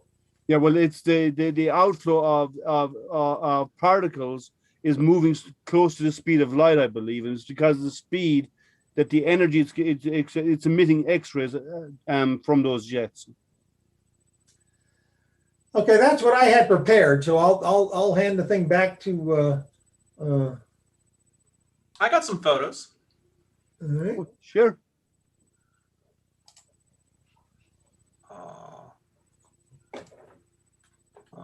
No screen.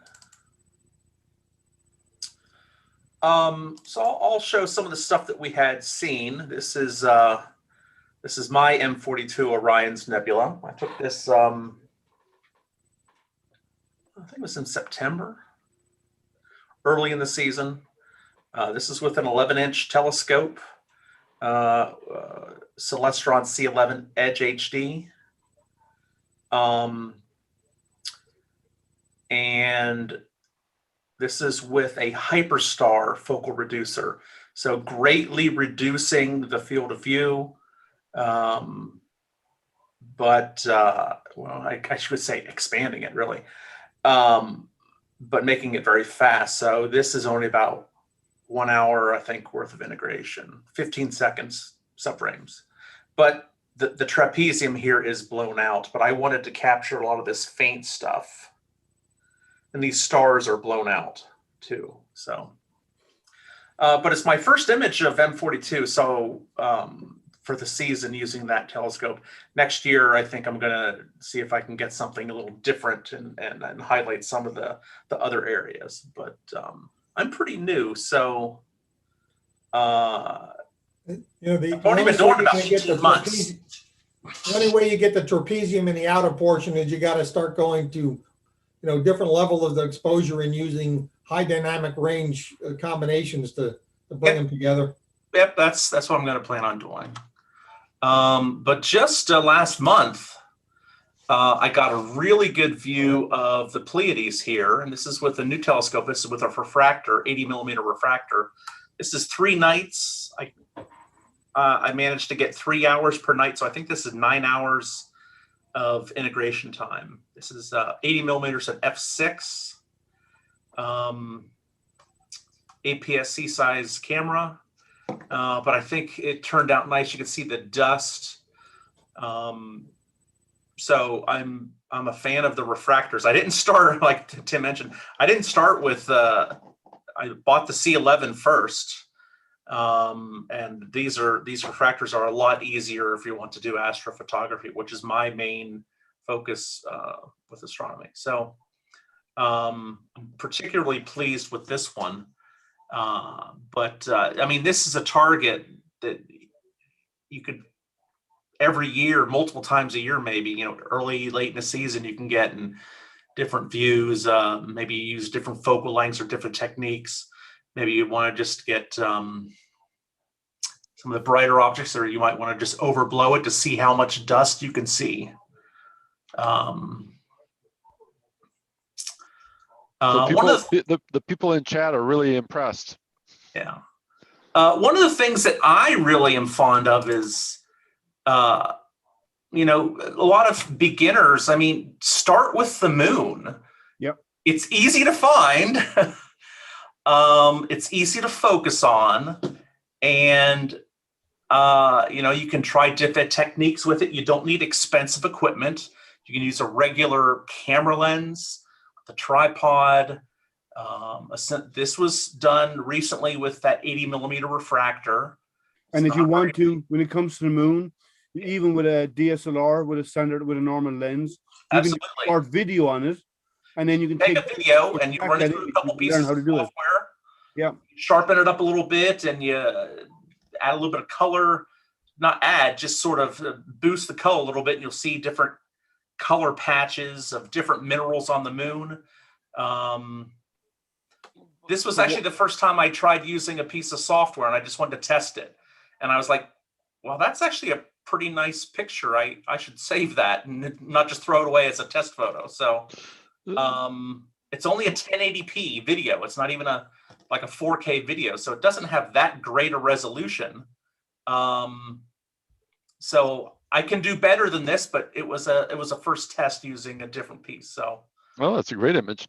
The one mistake that I've noticed a lot of people when they want to take a photo of the moon is they have these cameras and they're just auto exposure.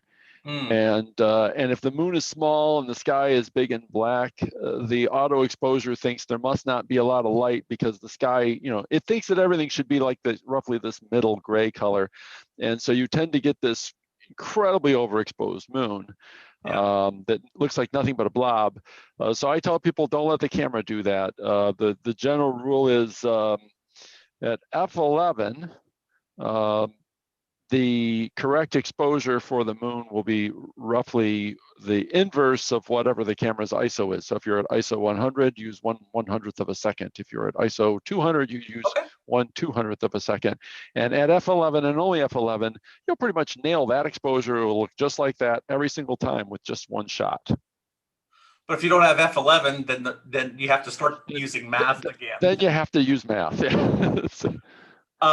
Or you could just gas bracket your image, go brighter, dimmer, whatever you have to do until it looks like this. Yeah.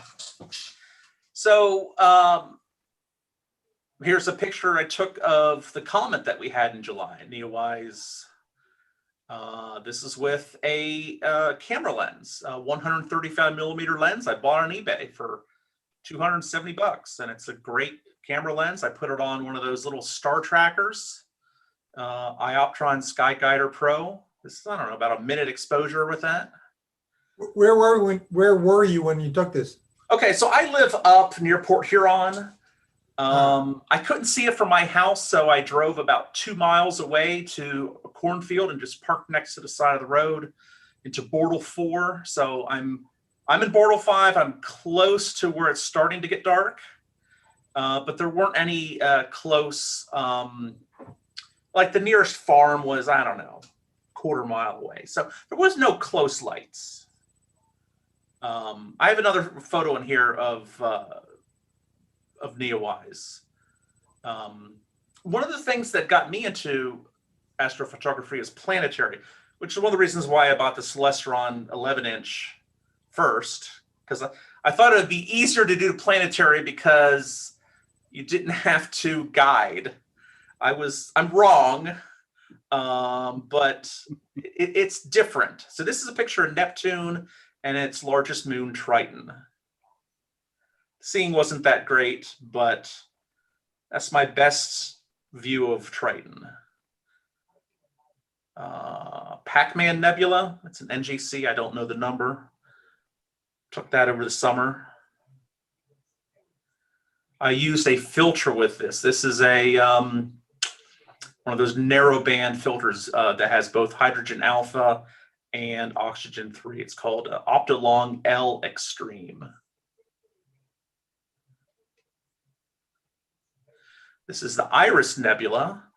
I did not use a filter with this, and I wanted to capture some of the dark areas, dark cloudy areas that are sort of blocking out some of the stars. A lot of people focus in on this, but my focal length captured that. That's a good target to revisit. This was taken with a camera lens, at 135 millimeter lens, but rather than with the DSLR, I put it with my astronomical camera. I have a ZWO camera cooled, and this is the California Nebula, sort of oriented in the right angle to make it look like California size. It's a very large object, and that's why I needed such a wide field of view to capture all of it. 135 millimeters from a telescope standpoint is very wide. I don't know how many degrees to calculate in degrees, but it's large. Actually, I think this might have been my most recent photo. This is the Cone Nebula and the Christmas tree cluster. I think this is 2 nights worth of data. This is with that Stellar View 80 millimeter, which I've been using mostly for the past month. Been happy with it. Hydrogen alpha. Almost all this stuff is hydrogen alpha here, the red stuff.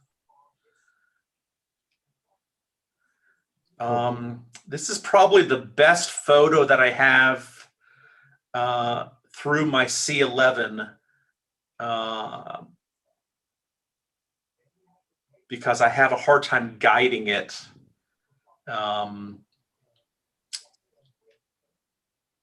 It's such a long focal length. I think I had a focal reducer. I'll have to check, bringing it down to 1,960 millimeter focal length, I think. This is the Bubble Nebula. So that's, but I did that about a year ago. So I was only probably about a year into the hobby. So I now have an off-axis guider, and I think I could redo this one and get a little bit better stars and other objects of that size.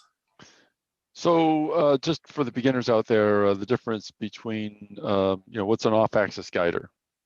So, okay, so a guide scope is a secondary telescope you have typically that you mount onto your system, and you have a secondary camera, and typically it's much cheaper, wider focal length, and the purpose is you're just trying to lock in on a particular star. You choose a medium bright star, and then software will just constantly track that. And if it starts to drift, it'll tell your scope to move that back into the thing. So it's sort of a positive feedback system, constantly zeroing in on a star, and that will help you guide out throughout the night to keep this from drifting. And what happens if you zoom in? If you zoom in on this, you can see that these stars turn elongated. And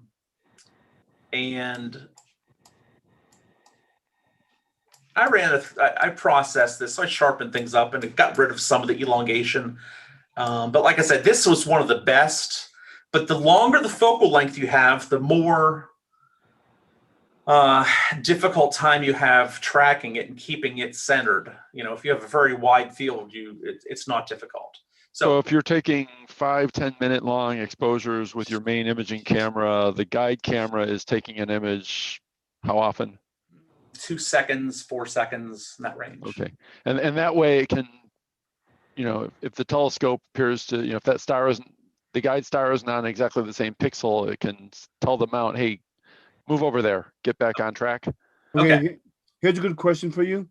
Why use an off-axis guider as opposed to a separate guide scope? Well, that's what I was getting to. So, okay, so that's typically you would have a separate telescope, but the longer the focal length you have, certain things creep into your system, like differential flexure, where gravity and the weight of your telescope might be bending it down slightly, or as it moves, one thing is sagging sometimes. In the case of Schmidt-Cassegrains like this, you have a mirror that, even if it has a lock like this one does, the mirror tends to tilt a little bit, especially as it's tracking through the night, and it will shift a little bit. So I found that there's a decent amount of what they call mirror flop in this. If you're using an off-axis guider, what it does is it is basically a small prism that you can put into the same telescope in front of your imaging camera, but sort of out of the field of view. Just out of the field of view, so it doesn't block the imaging camera, but it's looking through the same telescope. So if your mirror flops a little bit, it'll compensate for that, because it'll repoint the mount back to where it's looking at. So basically, what the sensor is seeing, the off-axis guider is seeing the same field slightly outside of the field of view of the sensor. And there are challenges with that as well. It can be difficult to focus those, so it's a little bit harder to set up, but the longer your focal length, the more important it is to do that. It can be done at short focal lengths as well. And then there's the third option, which is an on-axis guider. True, on-axis guider. Actually, Doug Bach has one of those. Those can be great tools. They're a little bit more expensive. You typically need a significant amount of backspacing, room to do that. And this particular setup that I have, I don't quite have enough. So just explain what an on-axis guider is. Your field of view that your camera sees, it sees the same field of view. So Not therefore, necessarily. well, close enough to it. Yeah. So, in compared to an off-axis guider, which only sees around the edge of the image, because based on where the prism is placed, the on-axis guider pretty much presents you with a pretty much the same field of view. It So has finding a star to track on is easier. it has the same field of view available to it, and whether you can actually see the same as the primary depends on whether that guiding camera has the same chip size. Correct. Right. It could actually be a larger field of view depending on your relative sizes of your camera versus guide camera versus sensor camera. Yeah. In Doug's case, he has the same field of view. Many people will use a smaller, cheaper guide camera than their sensor. So, for instance, I like planetary photography. So, a planetary camera, typically you don't buy one that's cooled. You can save yourself $300-400 or smaller. A planetary camera can be very useful as a guide camera, and that's what I was doing. So this is a like a $200 guide camera versus a $2,000 sensor camera because it's cooled and it's a much larger chip. So I'm a fan of planetary. I'm also a fan of finding the moons. So this is a picture of Saturn overblown, but I captured 6. Is it 6 or 7? 1, 2, 3, 4, 5. There are 7 moons in this photo of Saturn. And I've also compared it at the same exact time and through Stellarium to figure out, is this a moon or is it a star? And yes, these are all moons. So let me start at the beginning. So here's a photo. This was taken during opposition. So the brightest and closest that we've gotten to Saturn for the year back in, I think it was in late July. And the rings will get a little bit brighter. There's an effect. I think it's called the Seelinger effect. But this is about the best I could do with my equipment. I've seen better. I've seen worse. I've done worse. I think my telescope equipment can do better if I had better seeing conditions, but I'm pretty happy with that. So just for everybody who's out there, planetary imaging is best done with recording video and then splitting that video up into frames and stacking those frames, whereas deep sky images is better done with long exposure astrophotography. And I initially thought that this would be easier than getting into deep sky photos, and that's why I sort of focused, pun intended, on a long focal length telescope. It turns out it's not easier, it's just different. It's a different aspect of the hobby. I enjoy it both, and summertime for us, for the Jupiter and Saturn are coming back during the summer here. Mars this past year was peaked in October. I tend to think of summertime as planetary, but it really depends. So the movement of the planets. We'll have Mars back. One of the things with planetary imaging, it's sometimes been called lucky imaging. It's true. You use a video camera and they're bright, and so you can get very high frame rates. These are 30, 40 frames per second. More. Using free software I think I took 10,000 photos of Saturn and I kept the best 5% and stacked them for this. And the software will actually find not only the best frames, but the best portion of each frame and put them together. And is auto stacker and registack, and it's almost magic. And the best part of it is they're free. Free software, yeah. Free software. Fire Capture and Sharp Cap are 2 programs you use to capture these. Auto Stacker is what I used. And I started out with a different one, but Auto Stacker I think is the best. And then Registax has something called wavelets that helps to sharpen them up a little bit. So a lot of it turns into art.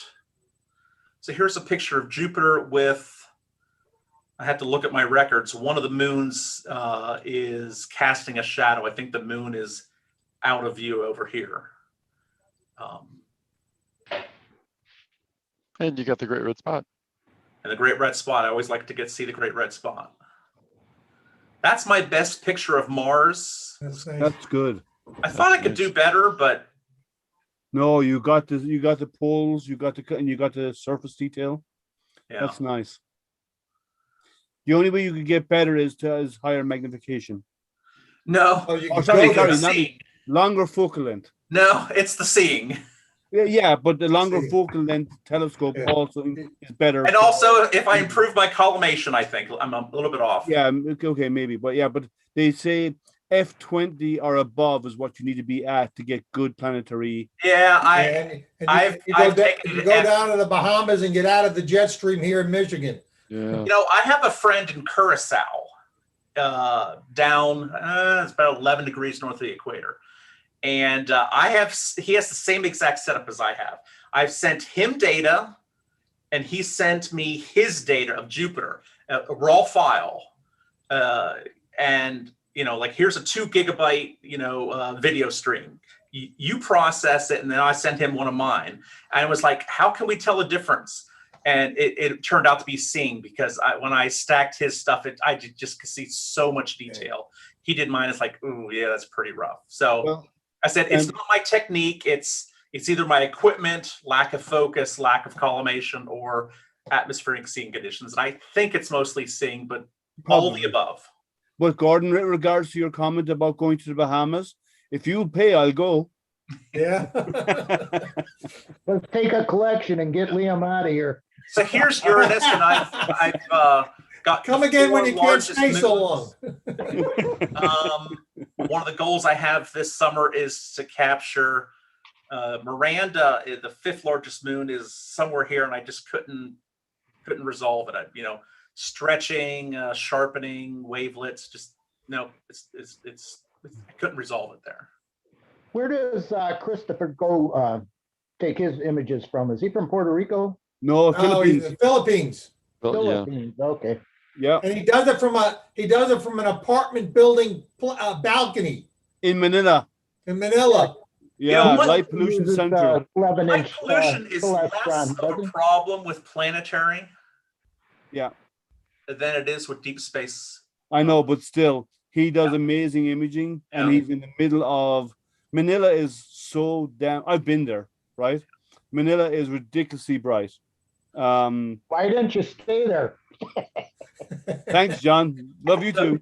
So this is an image of Mars with its 2 moons, and I was playing all night trying to change the settings so that I can expose for the moons, because they were about as far out in their orbits at this particular time. It's like, if I'm going to get the moons, this is about the best night that I can think of this month. So that's Phobos on the right and Deimos on the left. Yeah. And I could see this one in the fire capture image. I couldn't see this until I stretched and so forth. And this is processing, bringing up the gain and noise and all that kind of stuff, and sharpening it. But that means that there was a perturbation of light in the signal enough to have that. Now, if you just look at the raw data, you have to really look closely to see anything there. So this is manipulation of the data, but it's in the data. So I was pretty pleased with that, because these are chunks of rock compared to the size of our moon. Yeah, they're moving pretty fast too. Yeah, there's essentially a small asteroid that was been captured, we think. So I was pleased with that, because I wanted to see how many moons I can capture. There's a question there. Is can you use video from a Canon camera for planetary? And the answer is yes. You can. Yeah, that's a struggle. So I've done that. The thing is planets are really tiny, and the field of view of a Canon camera in most telescopes is enormous. And so for a typical Canon camera, the frame rate isn't that high. There were a few models, the 60DA could do it and the T2I could do it, where you could put it in a special mode where it would only capture a few pixels from the middle of the field, and then it could capture at a real high frame rate. But ideally, you'd rather get a camera that's a tiny, tiny little chip, something where it's like the size of your pinky fingernail, and capture a much faster frame rate. So, guys, I just want to bring up one thing. Oh, go Canon ahead first. DSLR using a 600 millimeter lens on a tripod of Jupiter. Yeah. So you can see some lines. Yeah. That's taking a little AVI video at 4K resolution. Yeah, but what you like, if you take a normal Canon DSLR, and if you have a telescope with tracking, and you put You have a telescope, this is what you can do. Yes. Yeah. Canon DSLR with a 6-inch max to top. That's what I got with that. So even with a small, What's the focal length of a Magnetoff? That's an 1800 millimeter focal length f12, I believe. It was an Orion. That was my very first telescope. I got it for $400, including the equatorial mount. And which Canon was it? EOS R. It's okay, so it's a mirrorless. new, yeah. Mirrorless. Now, It's why fairly are new, 2018. Magnetoff telescopes famous for planetary imaging? It's good for planetary. It's slow by a lot of standards of, what for you good for it, Yeah, is it about an F-15? It's good for planetary, great for the moon, bright objects. Are they about F-15? It depends on the what you got. This particular one was 150 millimeter scope, f12, so it was like 1800 millimeter focal length. Yeah. There are f11s, f15s, f17s. 12 and 15 are pretty common, I think, for max. So I have a question, guys. Before in other words, for planets, we want to go higher F rating. In deep sky images, we want to go lower F rating. So where's my best one? I'm not sure how to make that generalization there, John. I think for planets, you want the long focal length.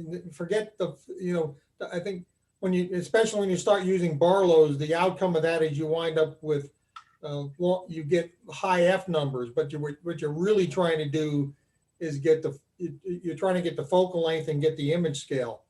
So I believe that this is 7,000 millimeter focal length at f25.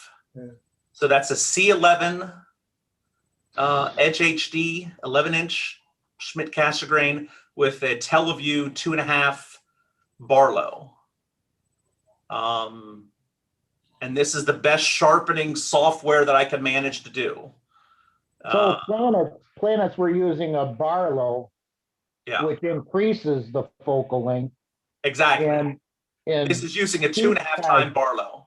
In deep sky objects, we use a focal reducer to reduce the focal length. Correct. Well, sometimes you can. You could use a Barlow to zoom in also, but it depends on the field of view you want to capture. That would be rare. So with a telescope, you can sort of define the resolving power of the telescope and some value of arc seconds, and you're trying to map that to pixels on a camera. And so essentially you're trying to get to the point where a couple of pixels per whatever that unit of resolution of the telescope is. If you can do that, then that means you're not wasting data. And you get field of view a couple of ways. Number one, you can go to a shorter focal length and get a wider field of view, or you can go to a bigger chip. And I have 5 different planetary cameras that I've bought in the last year to have different pixel scales, different field of views, different sensitivities. Some are 2.4 micron pixel size, some are 3.8, 2.9. One's good in infrared, and I have a 1.5 Barlow, a 2, a 2.5, a 3. I don't know if I have anything longer than that. And I've just tried different things. It's like, depending on the scene conditions, you're always just chasing that magic number. So sometimes I'll swap out my one camera that's good at f25. It's like, okay, well, let's put the 2x Barlow in here and use a camera with smaller pixels and maybe try the 2x. Is that any better? And it might be a little brighter, it might be a little dimmer, depending on factors. It can be challenging to try to resolve just that much more little detail in the clouds. And I enjoy the challenge. Hey, But I have a question. First of all, we were scheduled to run until 11. It's now after that. Do we want to continue a little longer, or what do you want to do, guys? I say we continue. Yeah, I'm good. I'm good. I know. Has anybody got any requests of things they want to see? I So there want to was see the question clouds. I there. want to see the clouds go away, Gordon. Can you do that? That's a different thing. Well, if you want to get rid of the clouds, you need to bring in some politicians because all that hot air will clear them out. So, that's a beautiful Neowise. But there is one question asking, what is your favorite camera for planetary? That's a very that is a good question. It's my most recent one, the ZWO ASI 462MC. It is the most sensitive camera they sell. Good read noise, 2.9 micron pixels. So not the smallest. I think it's 2 megapixel in size, and it's more sensitive than their 224MC, which was very popular for years, which I also had, and actually I sold it off. But it's also especially good in infrared, and you can almost treat it like a monochrome camera in infrared. And I have a filter where I can shoot in that, which can sort of cut through some seeing. So sometimes it might be interesting. I took pictures in infrared of Mars when the seeing was bad. I could resolve a little bit more data in infrared. So the other cameras really don't have a very good infrared. So that's just sort of another little option that it has. But that's, if I were to recommend a camera, and I have, that's the one. But there's a lot of factors, and you're getting the right Barlow and the right multiplication factor to zoom in. You know, are you going beyond your seeing? Those sort of things can greatly affect that. So someone had asked about the horse head in Orion. Here's my first picture of the horse head. This is with a Hyperstar on that 11-inch. And then this picture is from about a month ago using my 80mm refractor. So can you mention, because what is the Hyperstar? Yeah, I was going to ask the same Hyperstar thing. is a focal reducer, but it's unusual in the sense that it changes the configuration of the telescope. You actually, the Schmidt-Cassegrain uses 2 mirrors, one in the back, one in the front, like John was showing on his Meade, I think it was the LX200. If you remove the front mirror, it's a spherical mirror, and you place the focal reducer there, it's called the Hyperstar. That's actually the secondary mirror that you'd be replacing. Correct. It's a secondary mirror. If you remove that, you put the camera up front. You can no longer use it visually. It's purely now for photography, but it takes an f10 instrument down to f, in my case, 1.9. And what does that do for you? It increases the light gathering capability. Was it by 25 times? It's a lot. So in other words, you would need less time to get the same amount of light into your telescope or into your image. This was done at f6 with 10-minute exposures. This was done at f1.9 at 30-second exposures. This is an hour. This is 2 days. Yeah, it would speed the scope up by roughly 2 to the 5th power. Yeah. So in other words, you would need less time to get the same image quality. Yes. Well, quality is a little bit different. I think this is higher quality using the refractor. But I mean, absolutely, the time factor is the biggest thing. Yeah. The amount of light you can gather in a short amount of time. It's an 11-inch telescope with a focal length of 540 millimeters at f1.9. This is a 480 millimeter focal length telescope, 80 millimeter refractor at f6. So when I got that Hyperstar, it was a game changer. I could go out and in a couple of hours if I just wanted to see stuff, like for electronic, like EAA, what's that? Electronically assisted astro. Yeah. Astronomy. For what Doug does with his like Discord server and stuff where he has sessions, I can't do that. I'm hoping at some point, maybe in the next year or two, I could set myself up with that. With a Hyperstar, I can just gather so much data quickly that you can see stuff.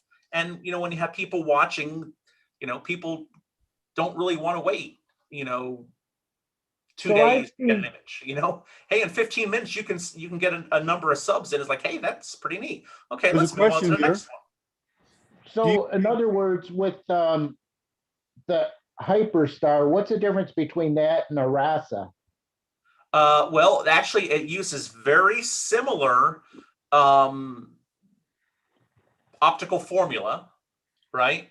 A RASA is you put the camera up front and it has a primary mirror, and RASAs are between f2 and f2.2. The 11-inch RASA can only be used like that, and it can't be used visually, whereas my 11-inch with a Hyperstar, and I also have an f7 reducer, so I can use mine at f10, f7, or f1.9, and I can use it visually. I can use it for planetary. I can do deep space stuff with, you know, for galaxies at long focal lengths, or I can use it for wide field stuff like this. So it's very versatile, but you're swapping it out and you're disassembling. You know, it takes a few minutes to pop it out. You have to recollimate it. Move the mirror around, focusing. It's kind of tight. Very versatile. One thing I can tell you though is the Hyperstar focal reducer costs as much as many telescopes, if not more. Yeah, they're $1,000. I got mine used for $1,200. I think they're about $1,600 now. Depends on the size. I have an 11-inch one. The one for the C14 is even more. That's So, 8-inch ones aren't as bad. I think they're under 1,000, maybe about 1,000. So another question. Yeah. What is the significance of, I'm just giving it to you so you can answer it. What is the significance of the F number? That I hear this a lot of different opinions of what about what is good, but not much about why I want an F11 versus an F5 or an F4.5. An F number is the ratio of the aperture of the scope to the focal length. So the lower the F number, the more amount of light is gathered into the sensor. Or into your eye. Doug's shaking his head. What I say wrong there?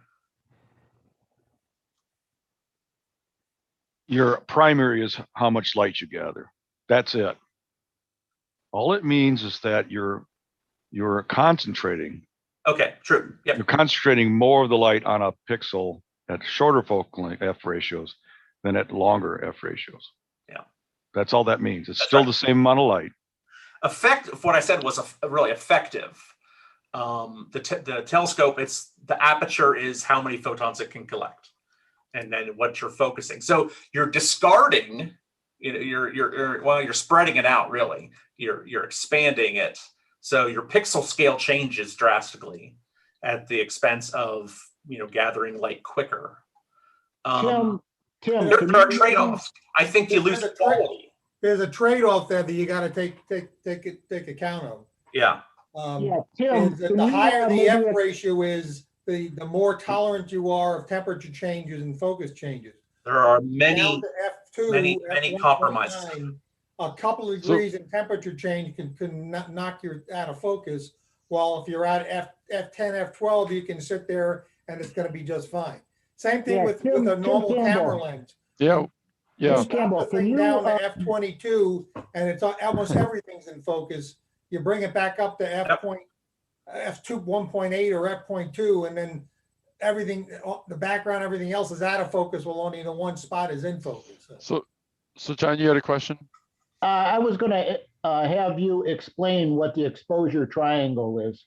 Oh gosh, right. So I hate the term exposure triangle. I don't think there is a triangle, and the reason why is think of it as filling a glass of water. I can open the faucet to a trickle and hold the glass under the faucet for a very long period of time, or I can crank the faucet open to a high flow rate and fill the glass in just a few moments. Where they get into triangle, for photographers, they talk about ISO. For astrophotography, they talk about gain. The reason that I say that it's not a triangle, gain and ISO are not part of exposure.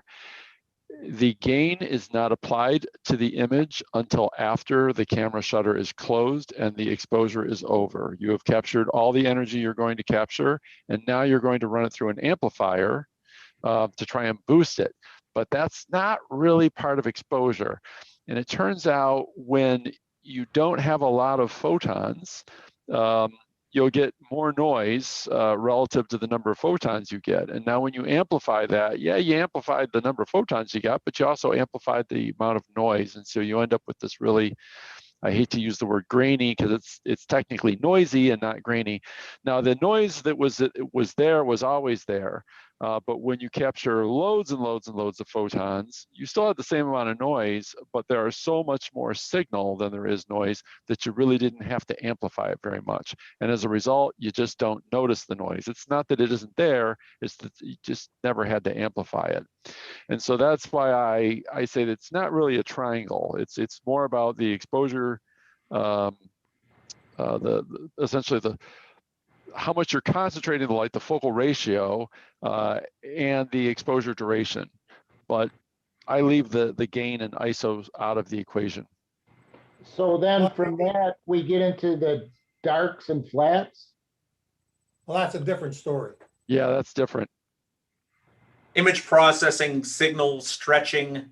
I stretched this particular image here quite a bit, and there was a decent amount of noise. So that can take a lot of effort to get rid of some of that noise. And that's one of the challenges of deep space photography is,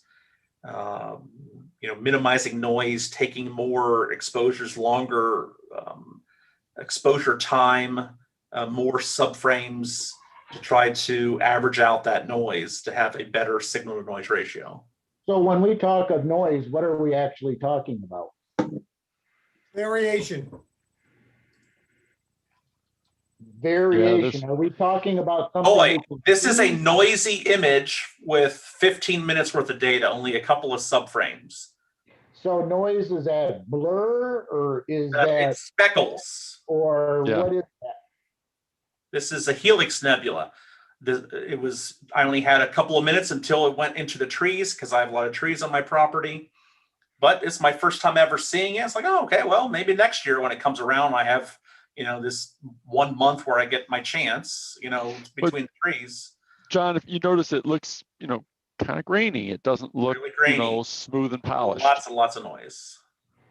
Well, part of it's because you have such little integration time and the number of photons you're collecting. You haven't gotten photons to hit all the pixels yet. Absolutely. So I can do better. I don't typically share this, but this is a good example of a very noisy image. Now I stretched it, to brighten it up to see what it was, but this is actually a fairly bright object, Helix Nebula. And there are loads of causes. About the dark spots. Those are dust because I need to clean my telescope, but I didn't run any flats. This is just a quick and dirty, very dirty image. So you'll have the dust donuts. Like I said, I don't normally share this, but I saved it because it's interesting. But the dust donuts, those are like in the 9 in maybe 8 o'clock position from the central star. Here. I'm not seeing that on Zoom. They're all over. You see my mouse? No. Yeah, but you see them in the center, John. There's 4 or 5 of them in the center part, the bright area. I do see them in the middle, yeah. But they're big regions, and the noise is really the fine grain. Almost looks like sand. It's more like large donuts. It's the graininess here. And how would we get rid of that? More integration time is the first thing you would do. Can I take the screen for a second? Let me show you what the difference. Where'd you take that from? Yeah, my backyard, Port Huron. Can I grab it, or do you got to free it up? Yeah, no, you can actually just share it, Gordon. It's in a mode where the other person doesn't have to stop sharing to allow the next person to share. Yeah, I've shown most of my stuff, so take over. So dust donuts, and Gordon's going to show some stuff. What dust donuts are, to get rid of those, your flats eliminate those. Okay, you got me? Yeah. Gotcha. Okay, Yeah. There you go. Here's the helix Those are nebula. common. Those are common in astrophotography. Correct. Well, you don't want dust donuts. That's why you take flats. Get rid of them. Yep. Okay, so we can't get rid of them by just cleaning our lenses. Well, yeah, then you don't, yes. If you clean and don't have the dust, then you won't have the dust donuts. But if you got the dust donuts, then you need the flats, the camp to get rid of them. You should still take flats anyway for That's right. vignetting and Okay. other things, but So are the dust donuts on the camera or are they in the telescope? Yes.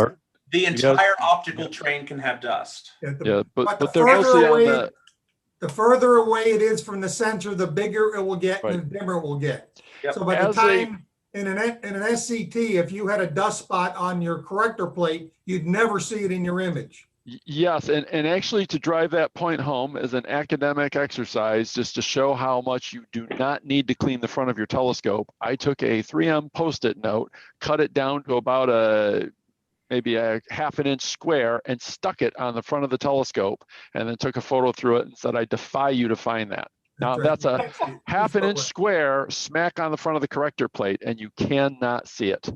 The closer to the sensor, the more you notice it. My sensor needs to be cleaned right now. I think I have maybe some dew in there, my desiccant tablets. I had some oil actually on the sensor from an O-ring. I opened it up and I didn't properly clean it. So now I have about 6 or 7 small things that I have to try to, So typically on these astrophotography cameras, if you get dust on the sensor itself, which is the window right on the sensor, they look like very tight dots. Yeah. But just 17 millimeters away is the AR window, or the anti-reflective window. If you get them on there, they look like the donuts that you saw in his picture. If you get them out of my donuts were actually on the filter. Yeah. So as you move further, the next thing up. The next thing up is the filter, and those donuts will look even bigger. Yep. And then if you have anything else within, let's say, 4 inches of the optical system of the sensor, by the time you get out to about 3 or 4 inches, those donuts will disappear because you won't be able to detect them, because anything dust upstream from that won't come near to focus at all. Yeah, which is why I tell people, don't worry about over cleaning your mirrors and your corrector plates. A little bit of dust doesn't hurt it. Okay. The image I put up there is the same helix nebula that Dale had. The difference is this was taken with a 20-inch CDK from Siding Springs in Australia, and so I probably had about the same amount of integration time, but I'm in a whole lot darker skies with a whole lot bigger telescope with a whole lot more sensitive camera. I already had 3 frames of 60 seconds or something. Well, yeah, Gordon, tell us what that telescope retinoscopes. This was something under an hour's worth of exposure. So, and Gordon, how much is that telescope worth that picture was taken from? More than the car that brought it there. Oh, I don't know. More than I get in my bank account, probably. What size was the plane wave? It's 20 inch, he said. Oh, yeah. Okay, here's the scope that it was taken from. This is when you were, okay. This is when you were renting time on a telescope? Yes, yeah. Is that $40,000 or $50,000? Well, it's on a plane wave 20-inch. I don't know what the mount was. The plane wave Ascension 200 HR, so they don't guide here because you don't need to. So the mount should always be more than your scope. So if it's a $50,000 telescope, it's a $100,000 mount probably. That's right. Yeah, So, professional level equipment there. Yeah, so all you beginners out there, you can actually rent time on telescopes. That's true. Yeah, all you need is money. The CDK 20 is roughly a $30,000 instrument before you add any accessories to it. So it's probably more like $35,000. Yeah. So that gets to the point of when you take an image, do you take it with your own telescope and call it yours? Or do you take it on someone else's telescope and call it yours? That depends on who you're talking to. I took I took a shot using the eye telescope and was up at Great Lakes Stargaze, and they wouldn't let me enter it into the astrophoto contest because I said I used professional equipment. But on that day, Jim Renard, is Jim here tonight by any chance? Because I love Jim. You know, No, you can talk with about a 24-inch telescope in his backyard, but that isn't professional. And he was on to enter and win. Yeah, and that's about a $250,000 telescope. Yeah, right. So that my thoughts around this were the eye telescope would cost you X amount of dollars per hour. Amen. And if you were to use that system for a certain length of time, how much money would you spend for what you want to be able to do versus buying the system? I have already outstripped the cost of eye telescope, or I mean, saved the cost of eye telescope in the first 3 months of the system I put in place. So Yeah, the last 3.5 years, or almost 4 years, it's been, the payback is there, and I can use it and do it whatever I want. The only difference is I have not got the sky conditions that I want.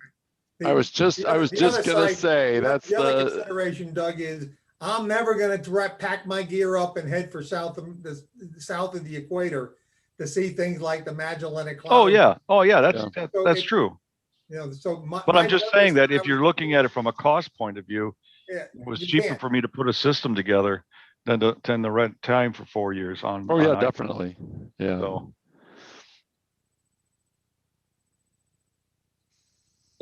Cool. But renting time on their telescope is probably cheaper than the cost of a vacation to take your equipment down there yourself. Well, that's right. Oh yeah, if you want to get to the Southern Hemisphere, I agree. But you're not going to spend the money for 4 years though. You're going to do it for a very short period of time on specific objects that you're interested in getting. But if you want to chase supernova for the year after year after year, you're not going to use eye telescope to do that. So speaking of someone else's stuff, so earlier I was talking about Jupiter. So this is data not taken with my telescope, but I got the raw data and I processed it. This was taken in Curacao using an 11-inch telescope. And I was like, okay, but let me try my processing skills on someone else's data. It's like, well, yeah, so there's a lot more data visible there. There's a lot more detail that I can get just from his data. And that's not his best. That was just like, oh, I got something I took last night. Let me send you that. So you can do that with Hubble as well. Yeah. The Hubble data set is made readily available, and you can actually download those raw files and do what you manipulate that data yourself. Can you guys see the video on my screen? Yes. Yeah. Okay. This is his raw data. This is the video file he sent me. So this is what it looked like for him that he was recording of Jupiter that night. Nice. So, hey, you know, we're dominating here. Are there any requests from the people out on the YouTube channel? Anything they want to see that we can, between those here with pictures, that we can try and serve up for them?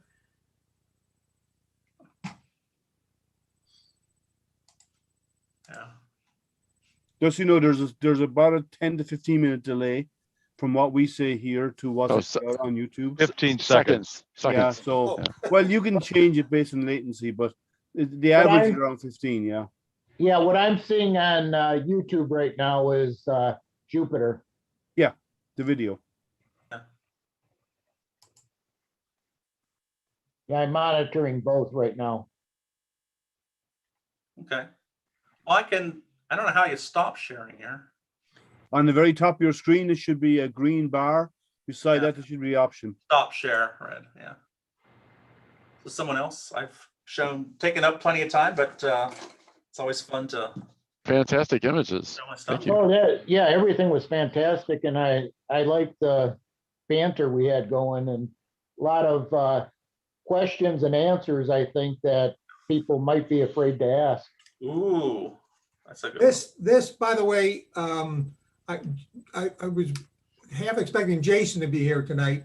Jason put out a note to the Plymouth Astrophotography A gentleman from, oh, I forget the name of the observatory down in Chile, put out a contest, and he put out data from the Pencil Nebula. And I guess I got about 150 entries. And so this was data taken down in the Atacama Desert. This is my processing of the Pencil Nebula, but there's, they're going to judge and pick 10 winners who'll go through phase 2 and then eventually get like 3 months time on the telescope down there. So, Oh, so there's there's a Book Davies is asking about more info on more details on Mars and images of Mars. If you have them to share. One thing about Mars, the helicopter flight, I just got a message that is delayed. So I don't know if it's going to happen Sunday now, like they were planning. I think it's delayed beyond. Well, they did say no earlier than Sunday. So, and data will not be available no earlier than Monday. Yeah, when but they download the that's data. pushed back now. Yeah. I read they had a failure on a test of the one of the propellers. Let me see if I can find what my news briefing was. Oh, failure of the propeller. Well, So they had a unusual shutdown is what on their test. I saw that late this afternoon. I only observed Mars on a couple of occasions this year, just timing and busy and clouds and life or whatever. So, but these are, I'll share what I have here of Mars. I've already shown some of these. This was in infrared because I just couldn't really resolve much that night. So I thought, well, I'll give my infrared filter a try on that 462 MC camera, which is good in infrared. This was a picture of where Phobos and Deimos were at the time, really at the edge of their perigee or whatever you call it, the farthest apogee, I guess. The farthest apogee is the far point. It's like, well, that's just a really good setup for me to be able to resolve them. Now here's a different one, polar cap here. I think it was a little bit before opposition. See the darkness here.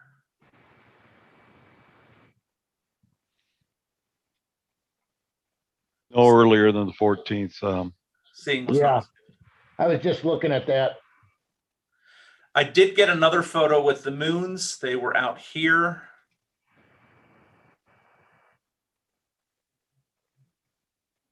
Once again, trickery to overblow everything, ramp up the gain and everything.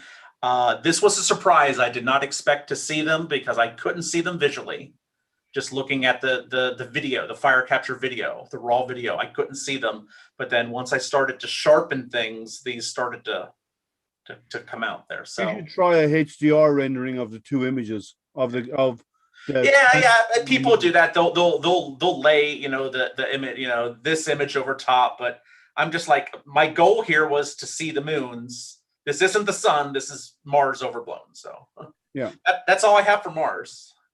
Yeah, here we go on the update on the Mars helicopter. It says during a high-speed spin test on the rotors on Friday, the command sequence controlling the test ended early due to a watchdog timer expiration. This occurred as it was trying to transition the flight computer from pre-flight to flight mode. The helicopter is safe and healthy and communicated to its full telemetry set to Earth. And so now it's no earlier than the 14th. Yeah, they probably have some software update to do to fix that. Yeah.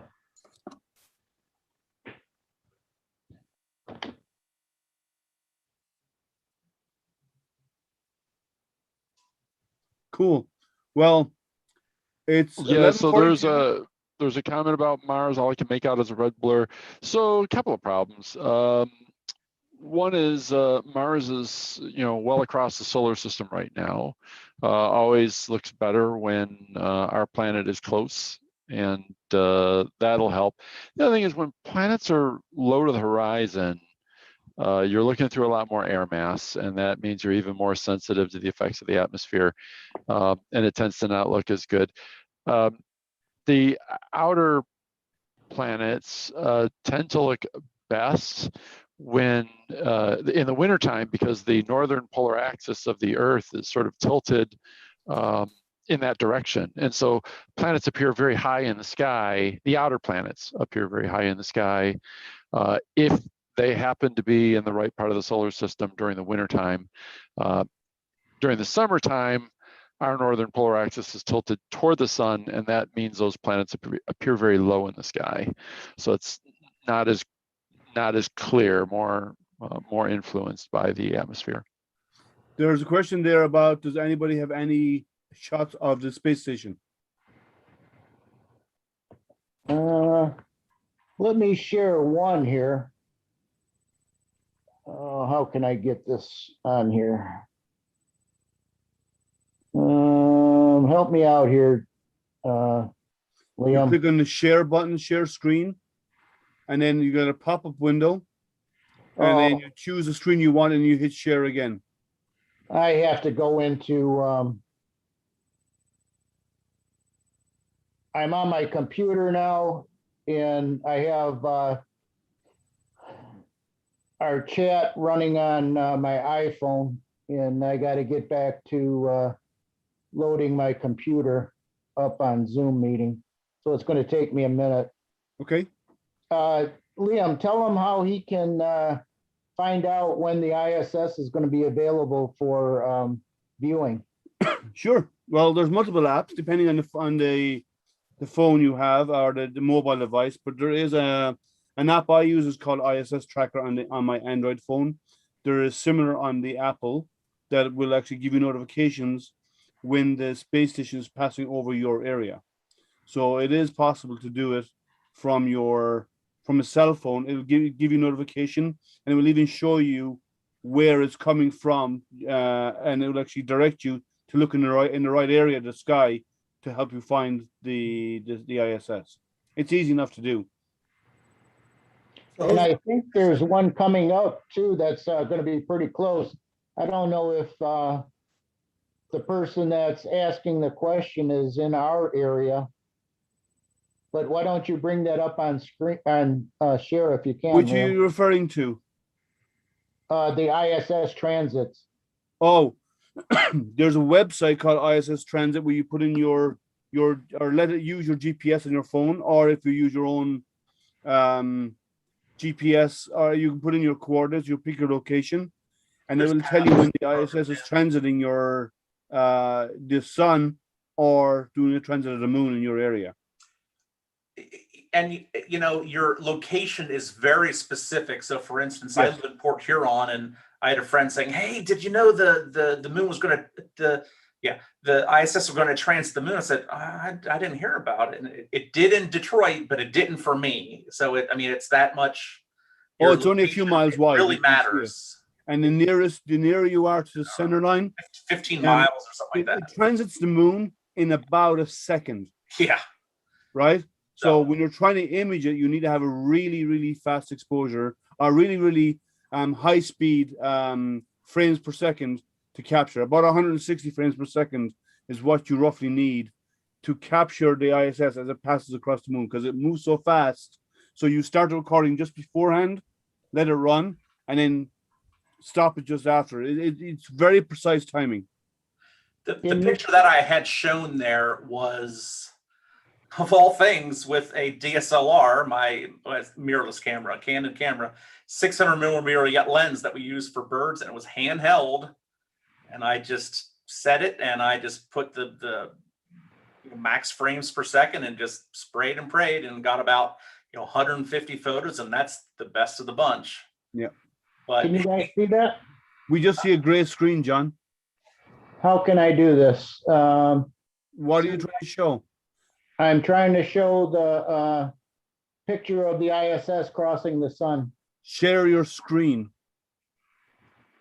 Your screen sharing is paused. So how do I unpause it? It's paused. Stop sharing and reshare it again. By the way, I did put the link in the YouTube chat for spotthestation.nasa.gov. They have a sign up and they will email you. How's that? Is it coming through now? Yep. Yeah. Correct. Yeah.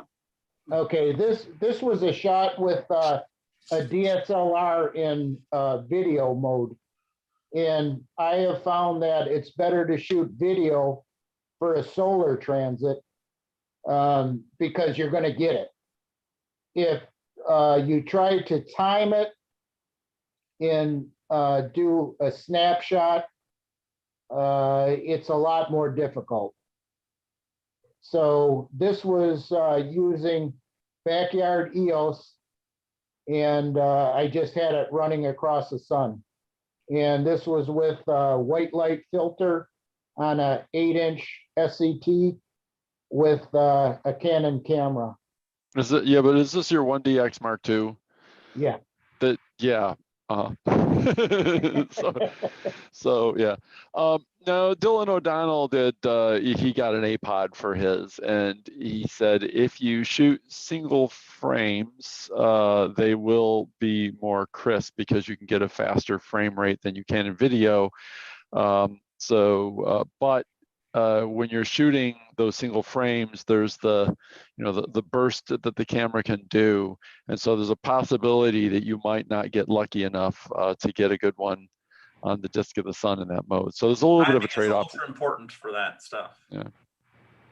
Yeah, if I went into burst mode, I can continuously shoot 14 frames per second, but in 4K video, I can go 60 frames per second. Yeah, but you must remember, at 60 frames a second and the speed of the IS is probably transited about 5 or 8 pixels in that amount of time, if not more. So it's not going to be a sharp image. It'll be blurry. Yes, but I would rather have something. I have attempted to get a transit of the sun. This is my 3rd attempt, and I finally succeeded. Yeah. That was shooting video. Ideally, you need to be at about 160 frames a second to be able to get, and then one or two of those frames would have a crisp image of it transiting, because it takes. Okay, show me your picture, Liam. I'm just saying this. I've read a lot about it. I haven't done it, but I've read a lot about it. And I know I've been out there with you, and I'm just saying that this I got it. The other way, I attempted and I didn't make it. Oh yeah, I'm just saying what they're all saying is they use really high speed cameras is what they're using, really high frame rates. And I'm trying to tell people the easiest way. So Tim, what mount do you have for your CDK? Do you have one of their mounts? No, gosh, do I ever wish. No, I'm on a Losmandy G11.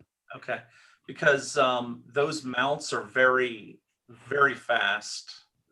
Oh yeah. I would imagine that their software would easily be able to track satellites and just keep them right in the right. They not only do they have demos of it doing it. You can actually go to their website. They have videos showing how fast they're snapping, and they get requests from the government for those mounts, not to put telescopes on them, but to put communication dishes on, so ships at sea or whatever that need to track a satellite, because their scopes can swing across that fast. Oh, so they sell them for non-astronomy. Yeah, they are sometimes used for non-astronomy purposes. I bet they can't tell us everything that they do with them, but yeah. And L350 mount, I think, is about $10,000. Yeah, that's the cheap one. Yeah, that's the base model. They are direct drive motors, no gears. So this is going the other direction. If you want to track this ISS, you could take a 10-minute exposure guided, and you'll get the entire thing. Now you can't quite see the. I know. I just figured I'm going to show you the other end of the spectrum. That's all I'm showing you. Here's another thing for the ISS. It's easier to do a transit of the moon, because with the moon you can actually see the ISS approaching the moon, so you're better able to take images as Yeah, opposed to video.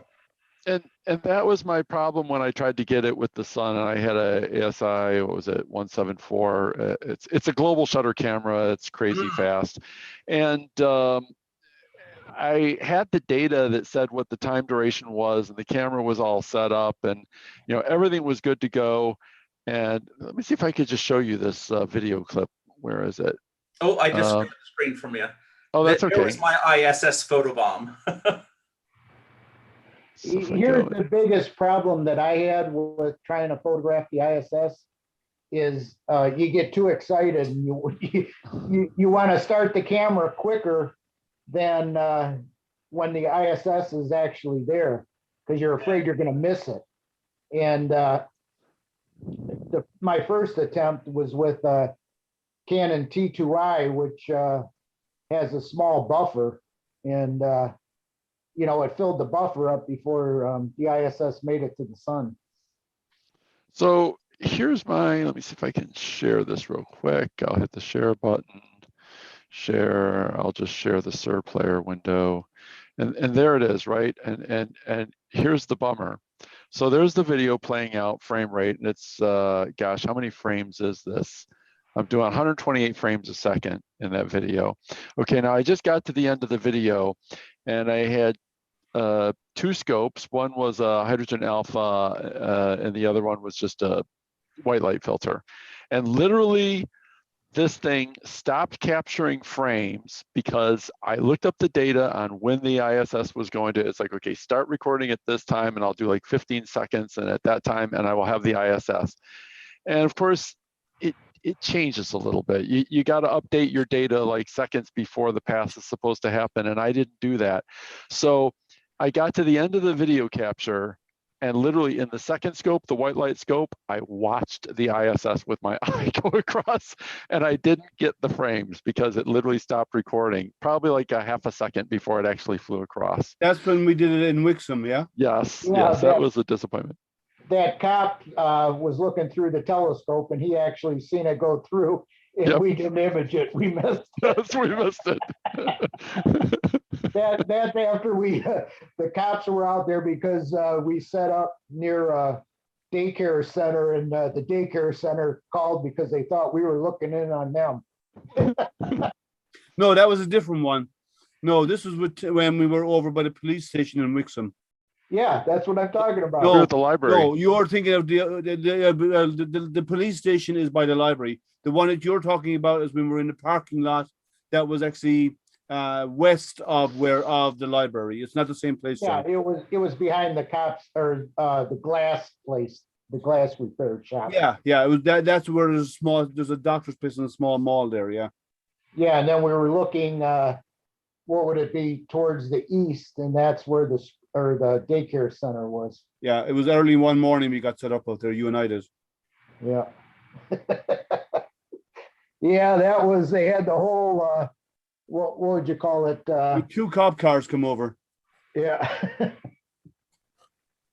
I didn't even know there was a daycare place there, and I live in the city. Yeah.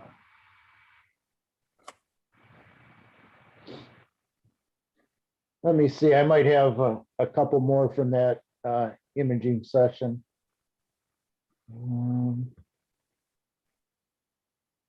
Doug, you're on mute if you were saying something.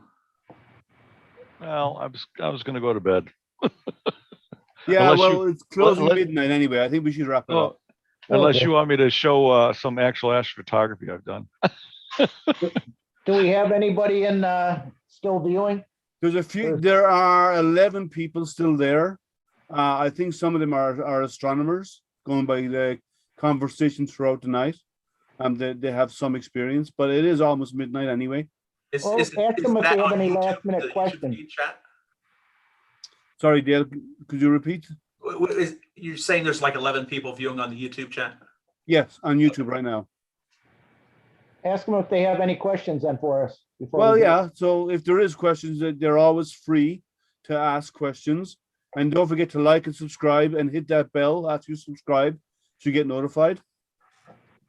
And watch our monthly shows. There is a question about monochrome cameras. So the photos are black and white, correct? Is there color data in there, or is there some way, or in some way, or is it really just black and white? Well, I don't have a monochrome camera, but my plan is to get one within the next year or two. There is no color data. It is a pure monochrome sensor, but it's more sensitive than a color. To get color out of it, or to make a color image, you would use filters. More than just red, green, and blue. There's luminance, and there's also narrowband, and there's many filters, but predominantly, a luminance and a red, green, and blue, and you combine those channels together in post-processing to create a color image.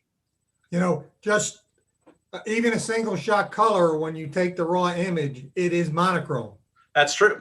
Because you have red, green, and blue filters in an array in front of the sensor, but the sensors never have color information. It's only the interpretation of it. And depending on your software settings, you may try to process something and find out if you didn't, click the, debayer or whatever thing. Right. You get something that looks almost like a checker pattern or something. It's like, oh, well, I have to redo that because I didn't turn on color debayer, or even the right Bayer matrix. I've had that issue. So Gordon, along the lines of that question, now I've heard of the RGB, the red, green, blue filters. And is there difference in the amount of time you do for each color? Well, my previous camera was a monochrome camera, and I did separate LRGB and sometimes some narrowband stuff. What I tended to do then is I would take luminance binning the camera one by one, so I got the full resolution of the camera. But I bin my RGB at 2 by 2. Think about it, because when I'm shooting through a red filter, a green filter, a blue filter, I'm only allowing that light through. So I'm getting less light to the sensor when I'm going through the red, green, and blue versus the luminance, which gets everything, right? So by exposing the RGB at 2 by 2, that's 4 times as sensitive now, because I'm combining 4 pixels together and adding them together. You don't get the resolution, but you get the intensity faster. But you use the luminance to give the detail, and you use the color information to fill in the color behind it. So is shooting that way, is it more sensitive? Because it seems like the professionals shoot in RGB. They shoot so many minutes of red, so many minutes of blue, so many minutes of green, and then they combine them as opposed to doing one shot color. This is the question that you'll get an argument from. I used like I said, my previous camera was a monochrome camera, and I did separate LRGB. I switched back to a DSLR single shot color.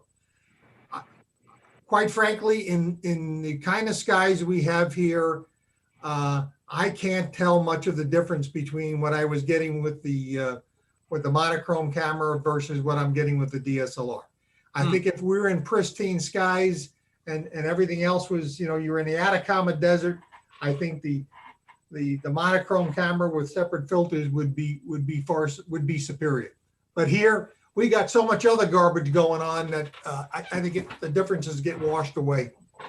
So in other words, I would put it to you this way: for a beginner that's getting into astrophotography, the one-shot color would be a better choice and learn how to process your images than to go to the RGB and take the extra time that's involved with capturing the image, yes, as opposed to just processing. Yeah, as Doug just said, yes. It's simpler because you've got one frame to deal with. But I did an experiment one time because, like I said, I had the single shot. I had a monochrome camera, an S-Big ST2000, and I shot through RGB. Chuck Jones had the single shot color version of that camera, so I borrowed it, and I did an experiment, and I shot images through his, and then I shot through mine. Okay, and quite frankly, it took me, the time expended for the two cameras was identical, because the single shot color has got that color filter array. It was less sensitive, so I had to go to longer exposures than I did with the separate LRGB images, especially when I did the binning 2x2. So it came out to be a wash. Except for the fact that a single shot, you only have to focus once. This is true. But, the way around that is, spend the extra bucks and get the parafocal filters and. Well, yeah, you would also have to have sets of flats for every single filter. That's right. And that you got to have. Processing stream and technique of blending. There's a lot more post-processing involved, but you have more control with a monochrome camera. For a while there, when I was shooting, when using eye telescope, because I was capturing LRGB data from there too. And so I was doing my own stuff with a single shot color, and I was taking images I shot down in eye telescope with LRGB. And yeah, there's a few more steps in the beginning for calibration. But, if you're using PixInsight and you're using batch pre-processing, you load in all the flats, you load in all the darks, you load in and just turn your back and go get a cup of coffee and it's done. And by the then you're sitting there with a separate luminance of red, green, and blue. And the only thing you need to do now is use LRGB combined to bring them together. So you spend a lot more time with the stretching and all the other things you're doing to try and to tease out the data than it was in that pre-processing stage. There's a question there, and it says, would you have more difficulty aligning the images from the different color sets? No, actually, what I took some images of the horse head and the flame, and I was doing some things that were running low in the sky. The flame nebula and the horse head never get very high up. And when I looked at my single shot color images, all of the stars had blue on one side and red on the other. Okay. And that's because of the diffraction effects through the atmosphere. And what I wound up doing is, after I had processed the single shot color, I separated the red, green, and blue channels and then realigned them to the green channel to get rid of that color fringing. So I was back doing the work again. So, if you're shooting straight overhead, you don't have to do that. But when you get closer to the horizons, then you get more other things. And like I said, the diffraction effects going on. So then, for someone that wants to get into imaging, what would you recommend? A one-shot color? I think for a starter, for one thing, it's a cost thing. I've got you can buy a modified or an APC, I always get the letters screwed up. The APS-C, typical 70D, what are they up to these days? 80D DSLR. 90, Gordon, they're up to 90 now. They're up to 90 now? Yeah. Well, I'm two generations back, Mike. That camera is going to cost you what? Retail without a lens, it's going to be what, $1,000 or so. I don't know, what are they selling for these days? Yeah, I go on cloudy nights and I see people selling HA modified cameras for $200 to $500. Yeah, well, depending on what generation they are, sure. Yeah, I would recommend that for a beginner. Just get something, to start off with, and then learn how to process it. It seems like that's the biggest thing. Yeah, Actually, I would suggest that if you actually have a beginner, they got a tripod, their camera with a wide field lens on it, let them take some night shots of the sky and then practice processing on that before they even get to drive system and telescope. Yeah, and I would suggest just a simple tracking head on a photo tripod, because those don't even need to be auto guided, and that's a accessory that's maybe a $300 thing. Yeah, what's some of the Sky names? Guider Pro is $428. Yeah, the issue is as soon as you start to get into a telescope, now the weight goes up. And so it's like, okay, well, now I have to have a mount that can handle the weight. And just the mount, like there are mounts that are like $800 and people are like, hey, it's, it's computer controlled and I can, it'll track. But then I'll hear other people say, yeah, but the bearings aren't as good and you get stiction and, the stars are, somewhere around $1,500, the mounts start to get good enough that you can kind of count on them. And so I went through a lot of mistakes with my own stuff, buying cheap mounts, thought it would work. Turns out they didn't. Bought what was supposed to be a better mount, turned out to be worse than the last one I had. Then I basically said, okay, I'm going to stop screwing around. I'm going to ask all the other astrophotographers what they own, and that's what I'm going to go buy. But it turns out it wasn't cheap. So when somebody says they want to get into it, I'm like, you're prepared to shell out $3,000, because that's when, by the time you get a scope and the mount and the auto guider and all that kind of stuff, it adds up. But if you have a photo tripod and a camera, a $300 or $400 tracking head, you can take staggering images. That And gets back to the way just a mount. what I tell people is to buy used. Because if you buy used, you can try things out. And basically, if you resell it, you're not going to be out that much money. You can basically sell it for what you paid for it. I bought a lot of my stuff used. But I still suggest that someone starting out, they probably have a DSLR. If they don't, they can buy a used DSLR, put it on a tripod, get an 18mm lens, take some wide field stuff that doesn't even require a tracker. And you can do time-lapse videos, which I've done with my 18 and my 10mm. But the point is, you can learn how to process that data. And all the things you learned there can be applied in the future if you decide you want it out. Now I want a big mount and I want to, do this other stuff. Go travel to a dark sky area and practice taking pictures of the Milky Way. You can bring some beautiful photos that will amaze you. Just, even with a 15-second exposure that your eye really can't capture, like you can amaze yourself at what just a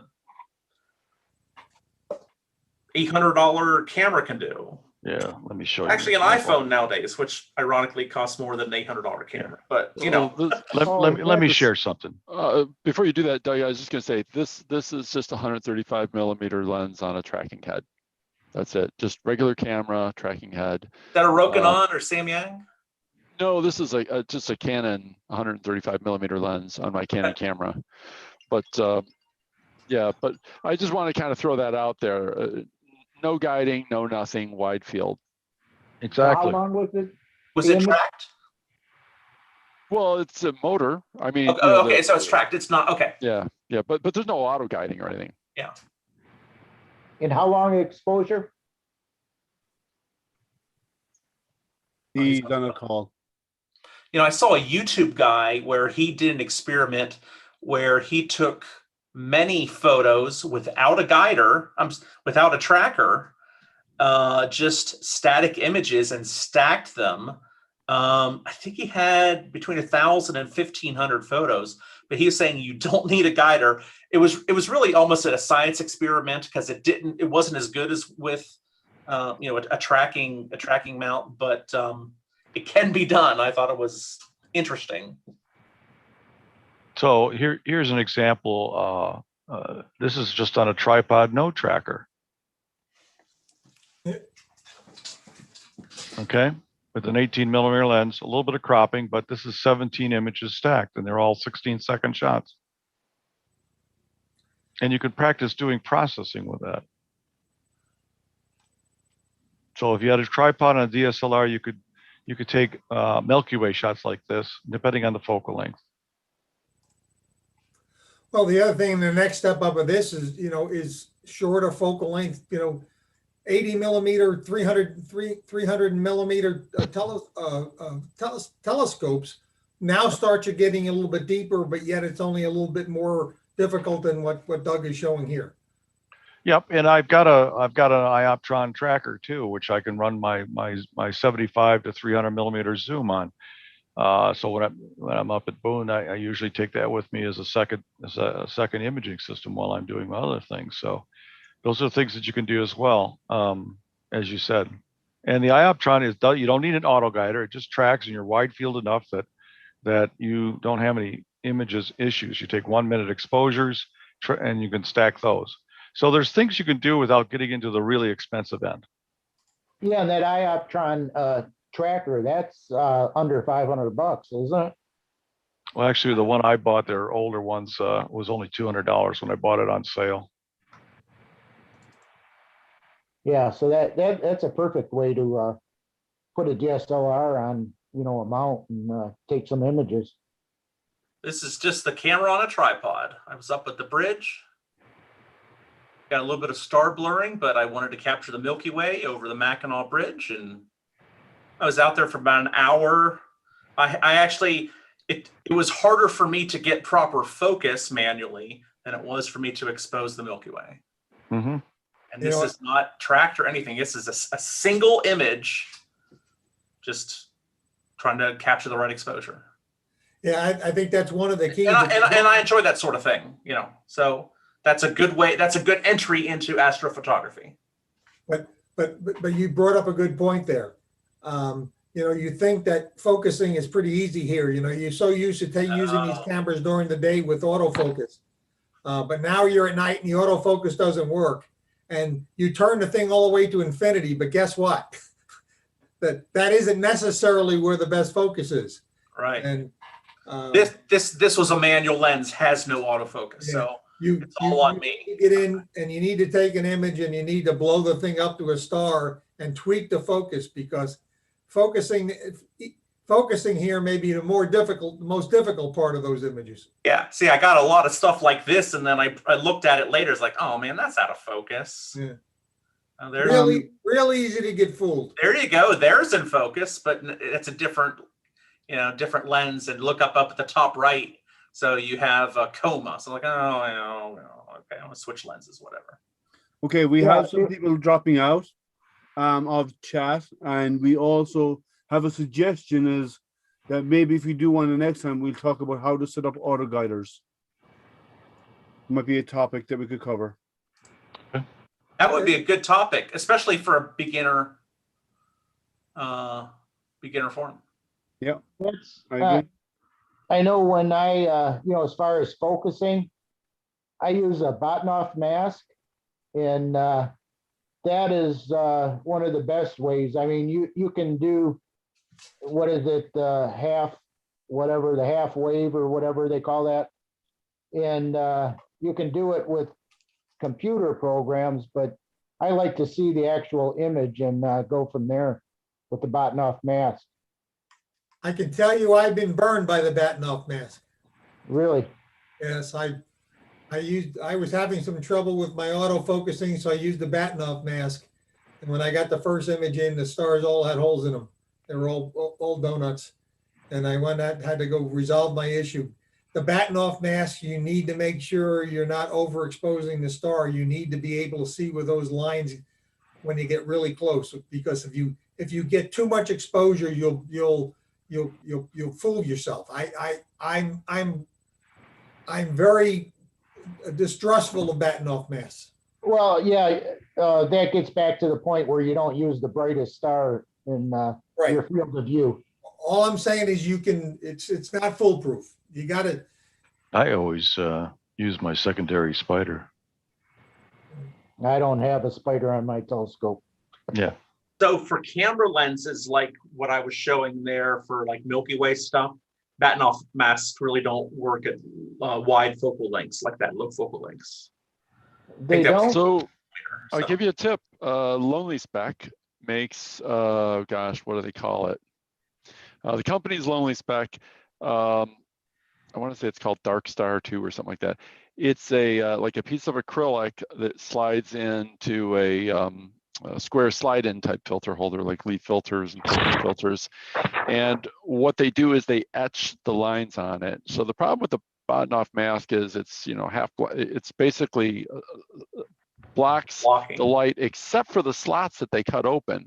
And that means that you're probably cutting the light to less than half. This thing lets all the light through, but it has the etched grooves on the acrylic. Which will throw And the that means spikes. that the stars are a lot brighter when you're trying to focus on a wide field. You know, you don't need much of it. All you need is a line to cause a diffraction spike. And I can talk from personal experience. I had cataract surgery done a month ago, and my left eye, you know, I don't know if you know how they do cataract surgery, but they slit your eye and then they go in with a hook and they pull the lens out. They kind of tear it, and then they slide the new lens in, and those edges can start graying and getting secondary cataracts. Right now, if I go outside and look at the moon, my left eye, I got diffraction spikes that run from one side of my field of view to the other. And it's all because of the very edge of where the old lens used to be. I'm waiting 2 months and I got to go in and I'm going to use a YAG laser to go burn it out. It doesn't take much to throw a spike. Yeah. For DSLRs, for wide stuff, I just use the little screen on the back, zoom in on a star and focus. It's just, but just touching the focus ring manually, I find that, you know, So the way I resolve that is I actually use, for my time lapse stuff, I actually use a laptop using either Backyard EOS or GP time lapse. And because of that, I can remotely electrically control the focus on big screen. So I can get a really good pristine focus with my wide field. Okay, guys. I think we're going to wrap up for tonight. Okay. So thank you all for coming out to hang out with us, for those in the audience, as well as thank you to our panel of everyone who came out to support the virtual event. I know it'd be nice if we had clear skies, but we didn't have it. You know, if you don't like the weather in Michigan, just wait a moment. So we did what we could with what we had, and I think we provide a lot of really good information to those who attended. So thank you all for helping and giving us your time. And I hope you all have a good rest of your weekend and get some sleep. It's after midnight. And to our audience out there, thank you for joining us. Remember to like, subscribe, and hit that bell so you get reminded when we do go live. The Astronomy for Everyone channel that you're on right now is a monthly TV show. So we do every month there's new episodes, and it is run by the club. So please subscribe to the channel. It's been running for 10 years now. We're up to getting close to 12 years now. It's almost 12 years, forgive me. So it's been episode running 142. a lot of good shows out there, historical and new ones coming up. So please subscribe to the channel and subscribe to also on Facebook to the Ford Astronomy Club, because we do hold our club meetings. Normally it's held in Dearborn at Henry Ford College, but with the pandemic, we're actually holding virtual meetings. So you can actually attend our club meetings each month from home. So if subscribe to our club on Facebook, you'll get notified when we have our club meetings. Or you can go to our club's website, go to the calendar on our club's website, and you can actually subscribe to the calendar directly and get notified when the club is having meetings, and you can join our virtual events, our virtual club meetings as well. And you don't have to be a member. And you do not have to be a member. We'd like you to be a member, but you don't have to be a member to come hang out with us. So thank you. What's the name of the YouTube channel? The YouTube channel is Astronomy for Everyone. And the logo on you'll see when you bring it up on YouTube, it's the club, the Ford Amateur Astronomy Club logo. So subscribe there. We do updates every month. There's news every month. And if you go to our club website and subscribe to our calendar on our club website, which is on the main page, the front page, you can you can get an update in your calendar of our club meetings and a link to the Zoom meetings. You can come in and join the conversation and join in with us on our club meetings. As John said, you do not have to be a member. So anybody have any parting words on the panel before we wrap it up? I would say thank you, Liam and Tim and everybody else for putting this on. Oh, Yeah, thank you that's for great. Thanks. giving us all the Thanks information. to the organizers. Yep, the This was a organizers, very thank you. nice event. I Great think job, we needed guys. this. Thank Whose you. unfinished room do we keep seeing? Sorry? Somebody's room with a camera and. I think John- that's oh, Mike that's John Bruno's McGill. garage. Change Yeah, that up. it's John. Good night, guys. My computer. All right. Thanks, Doug. Hey, Doug, thanks for coming out. All right, thank you for being here.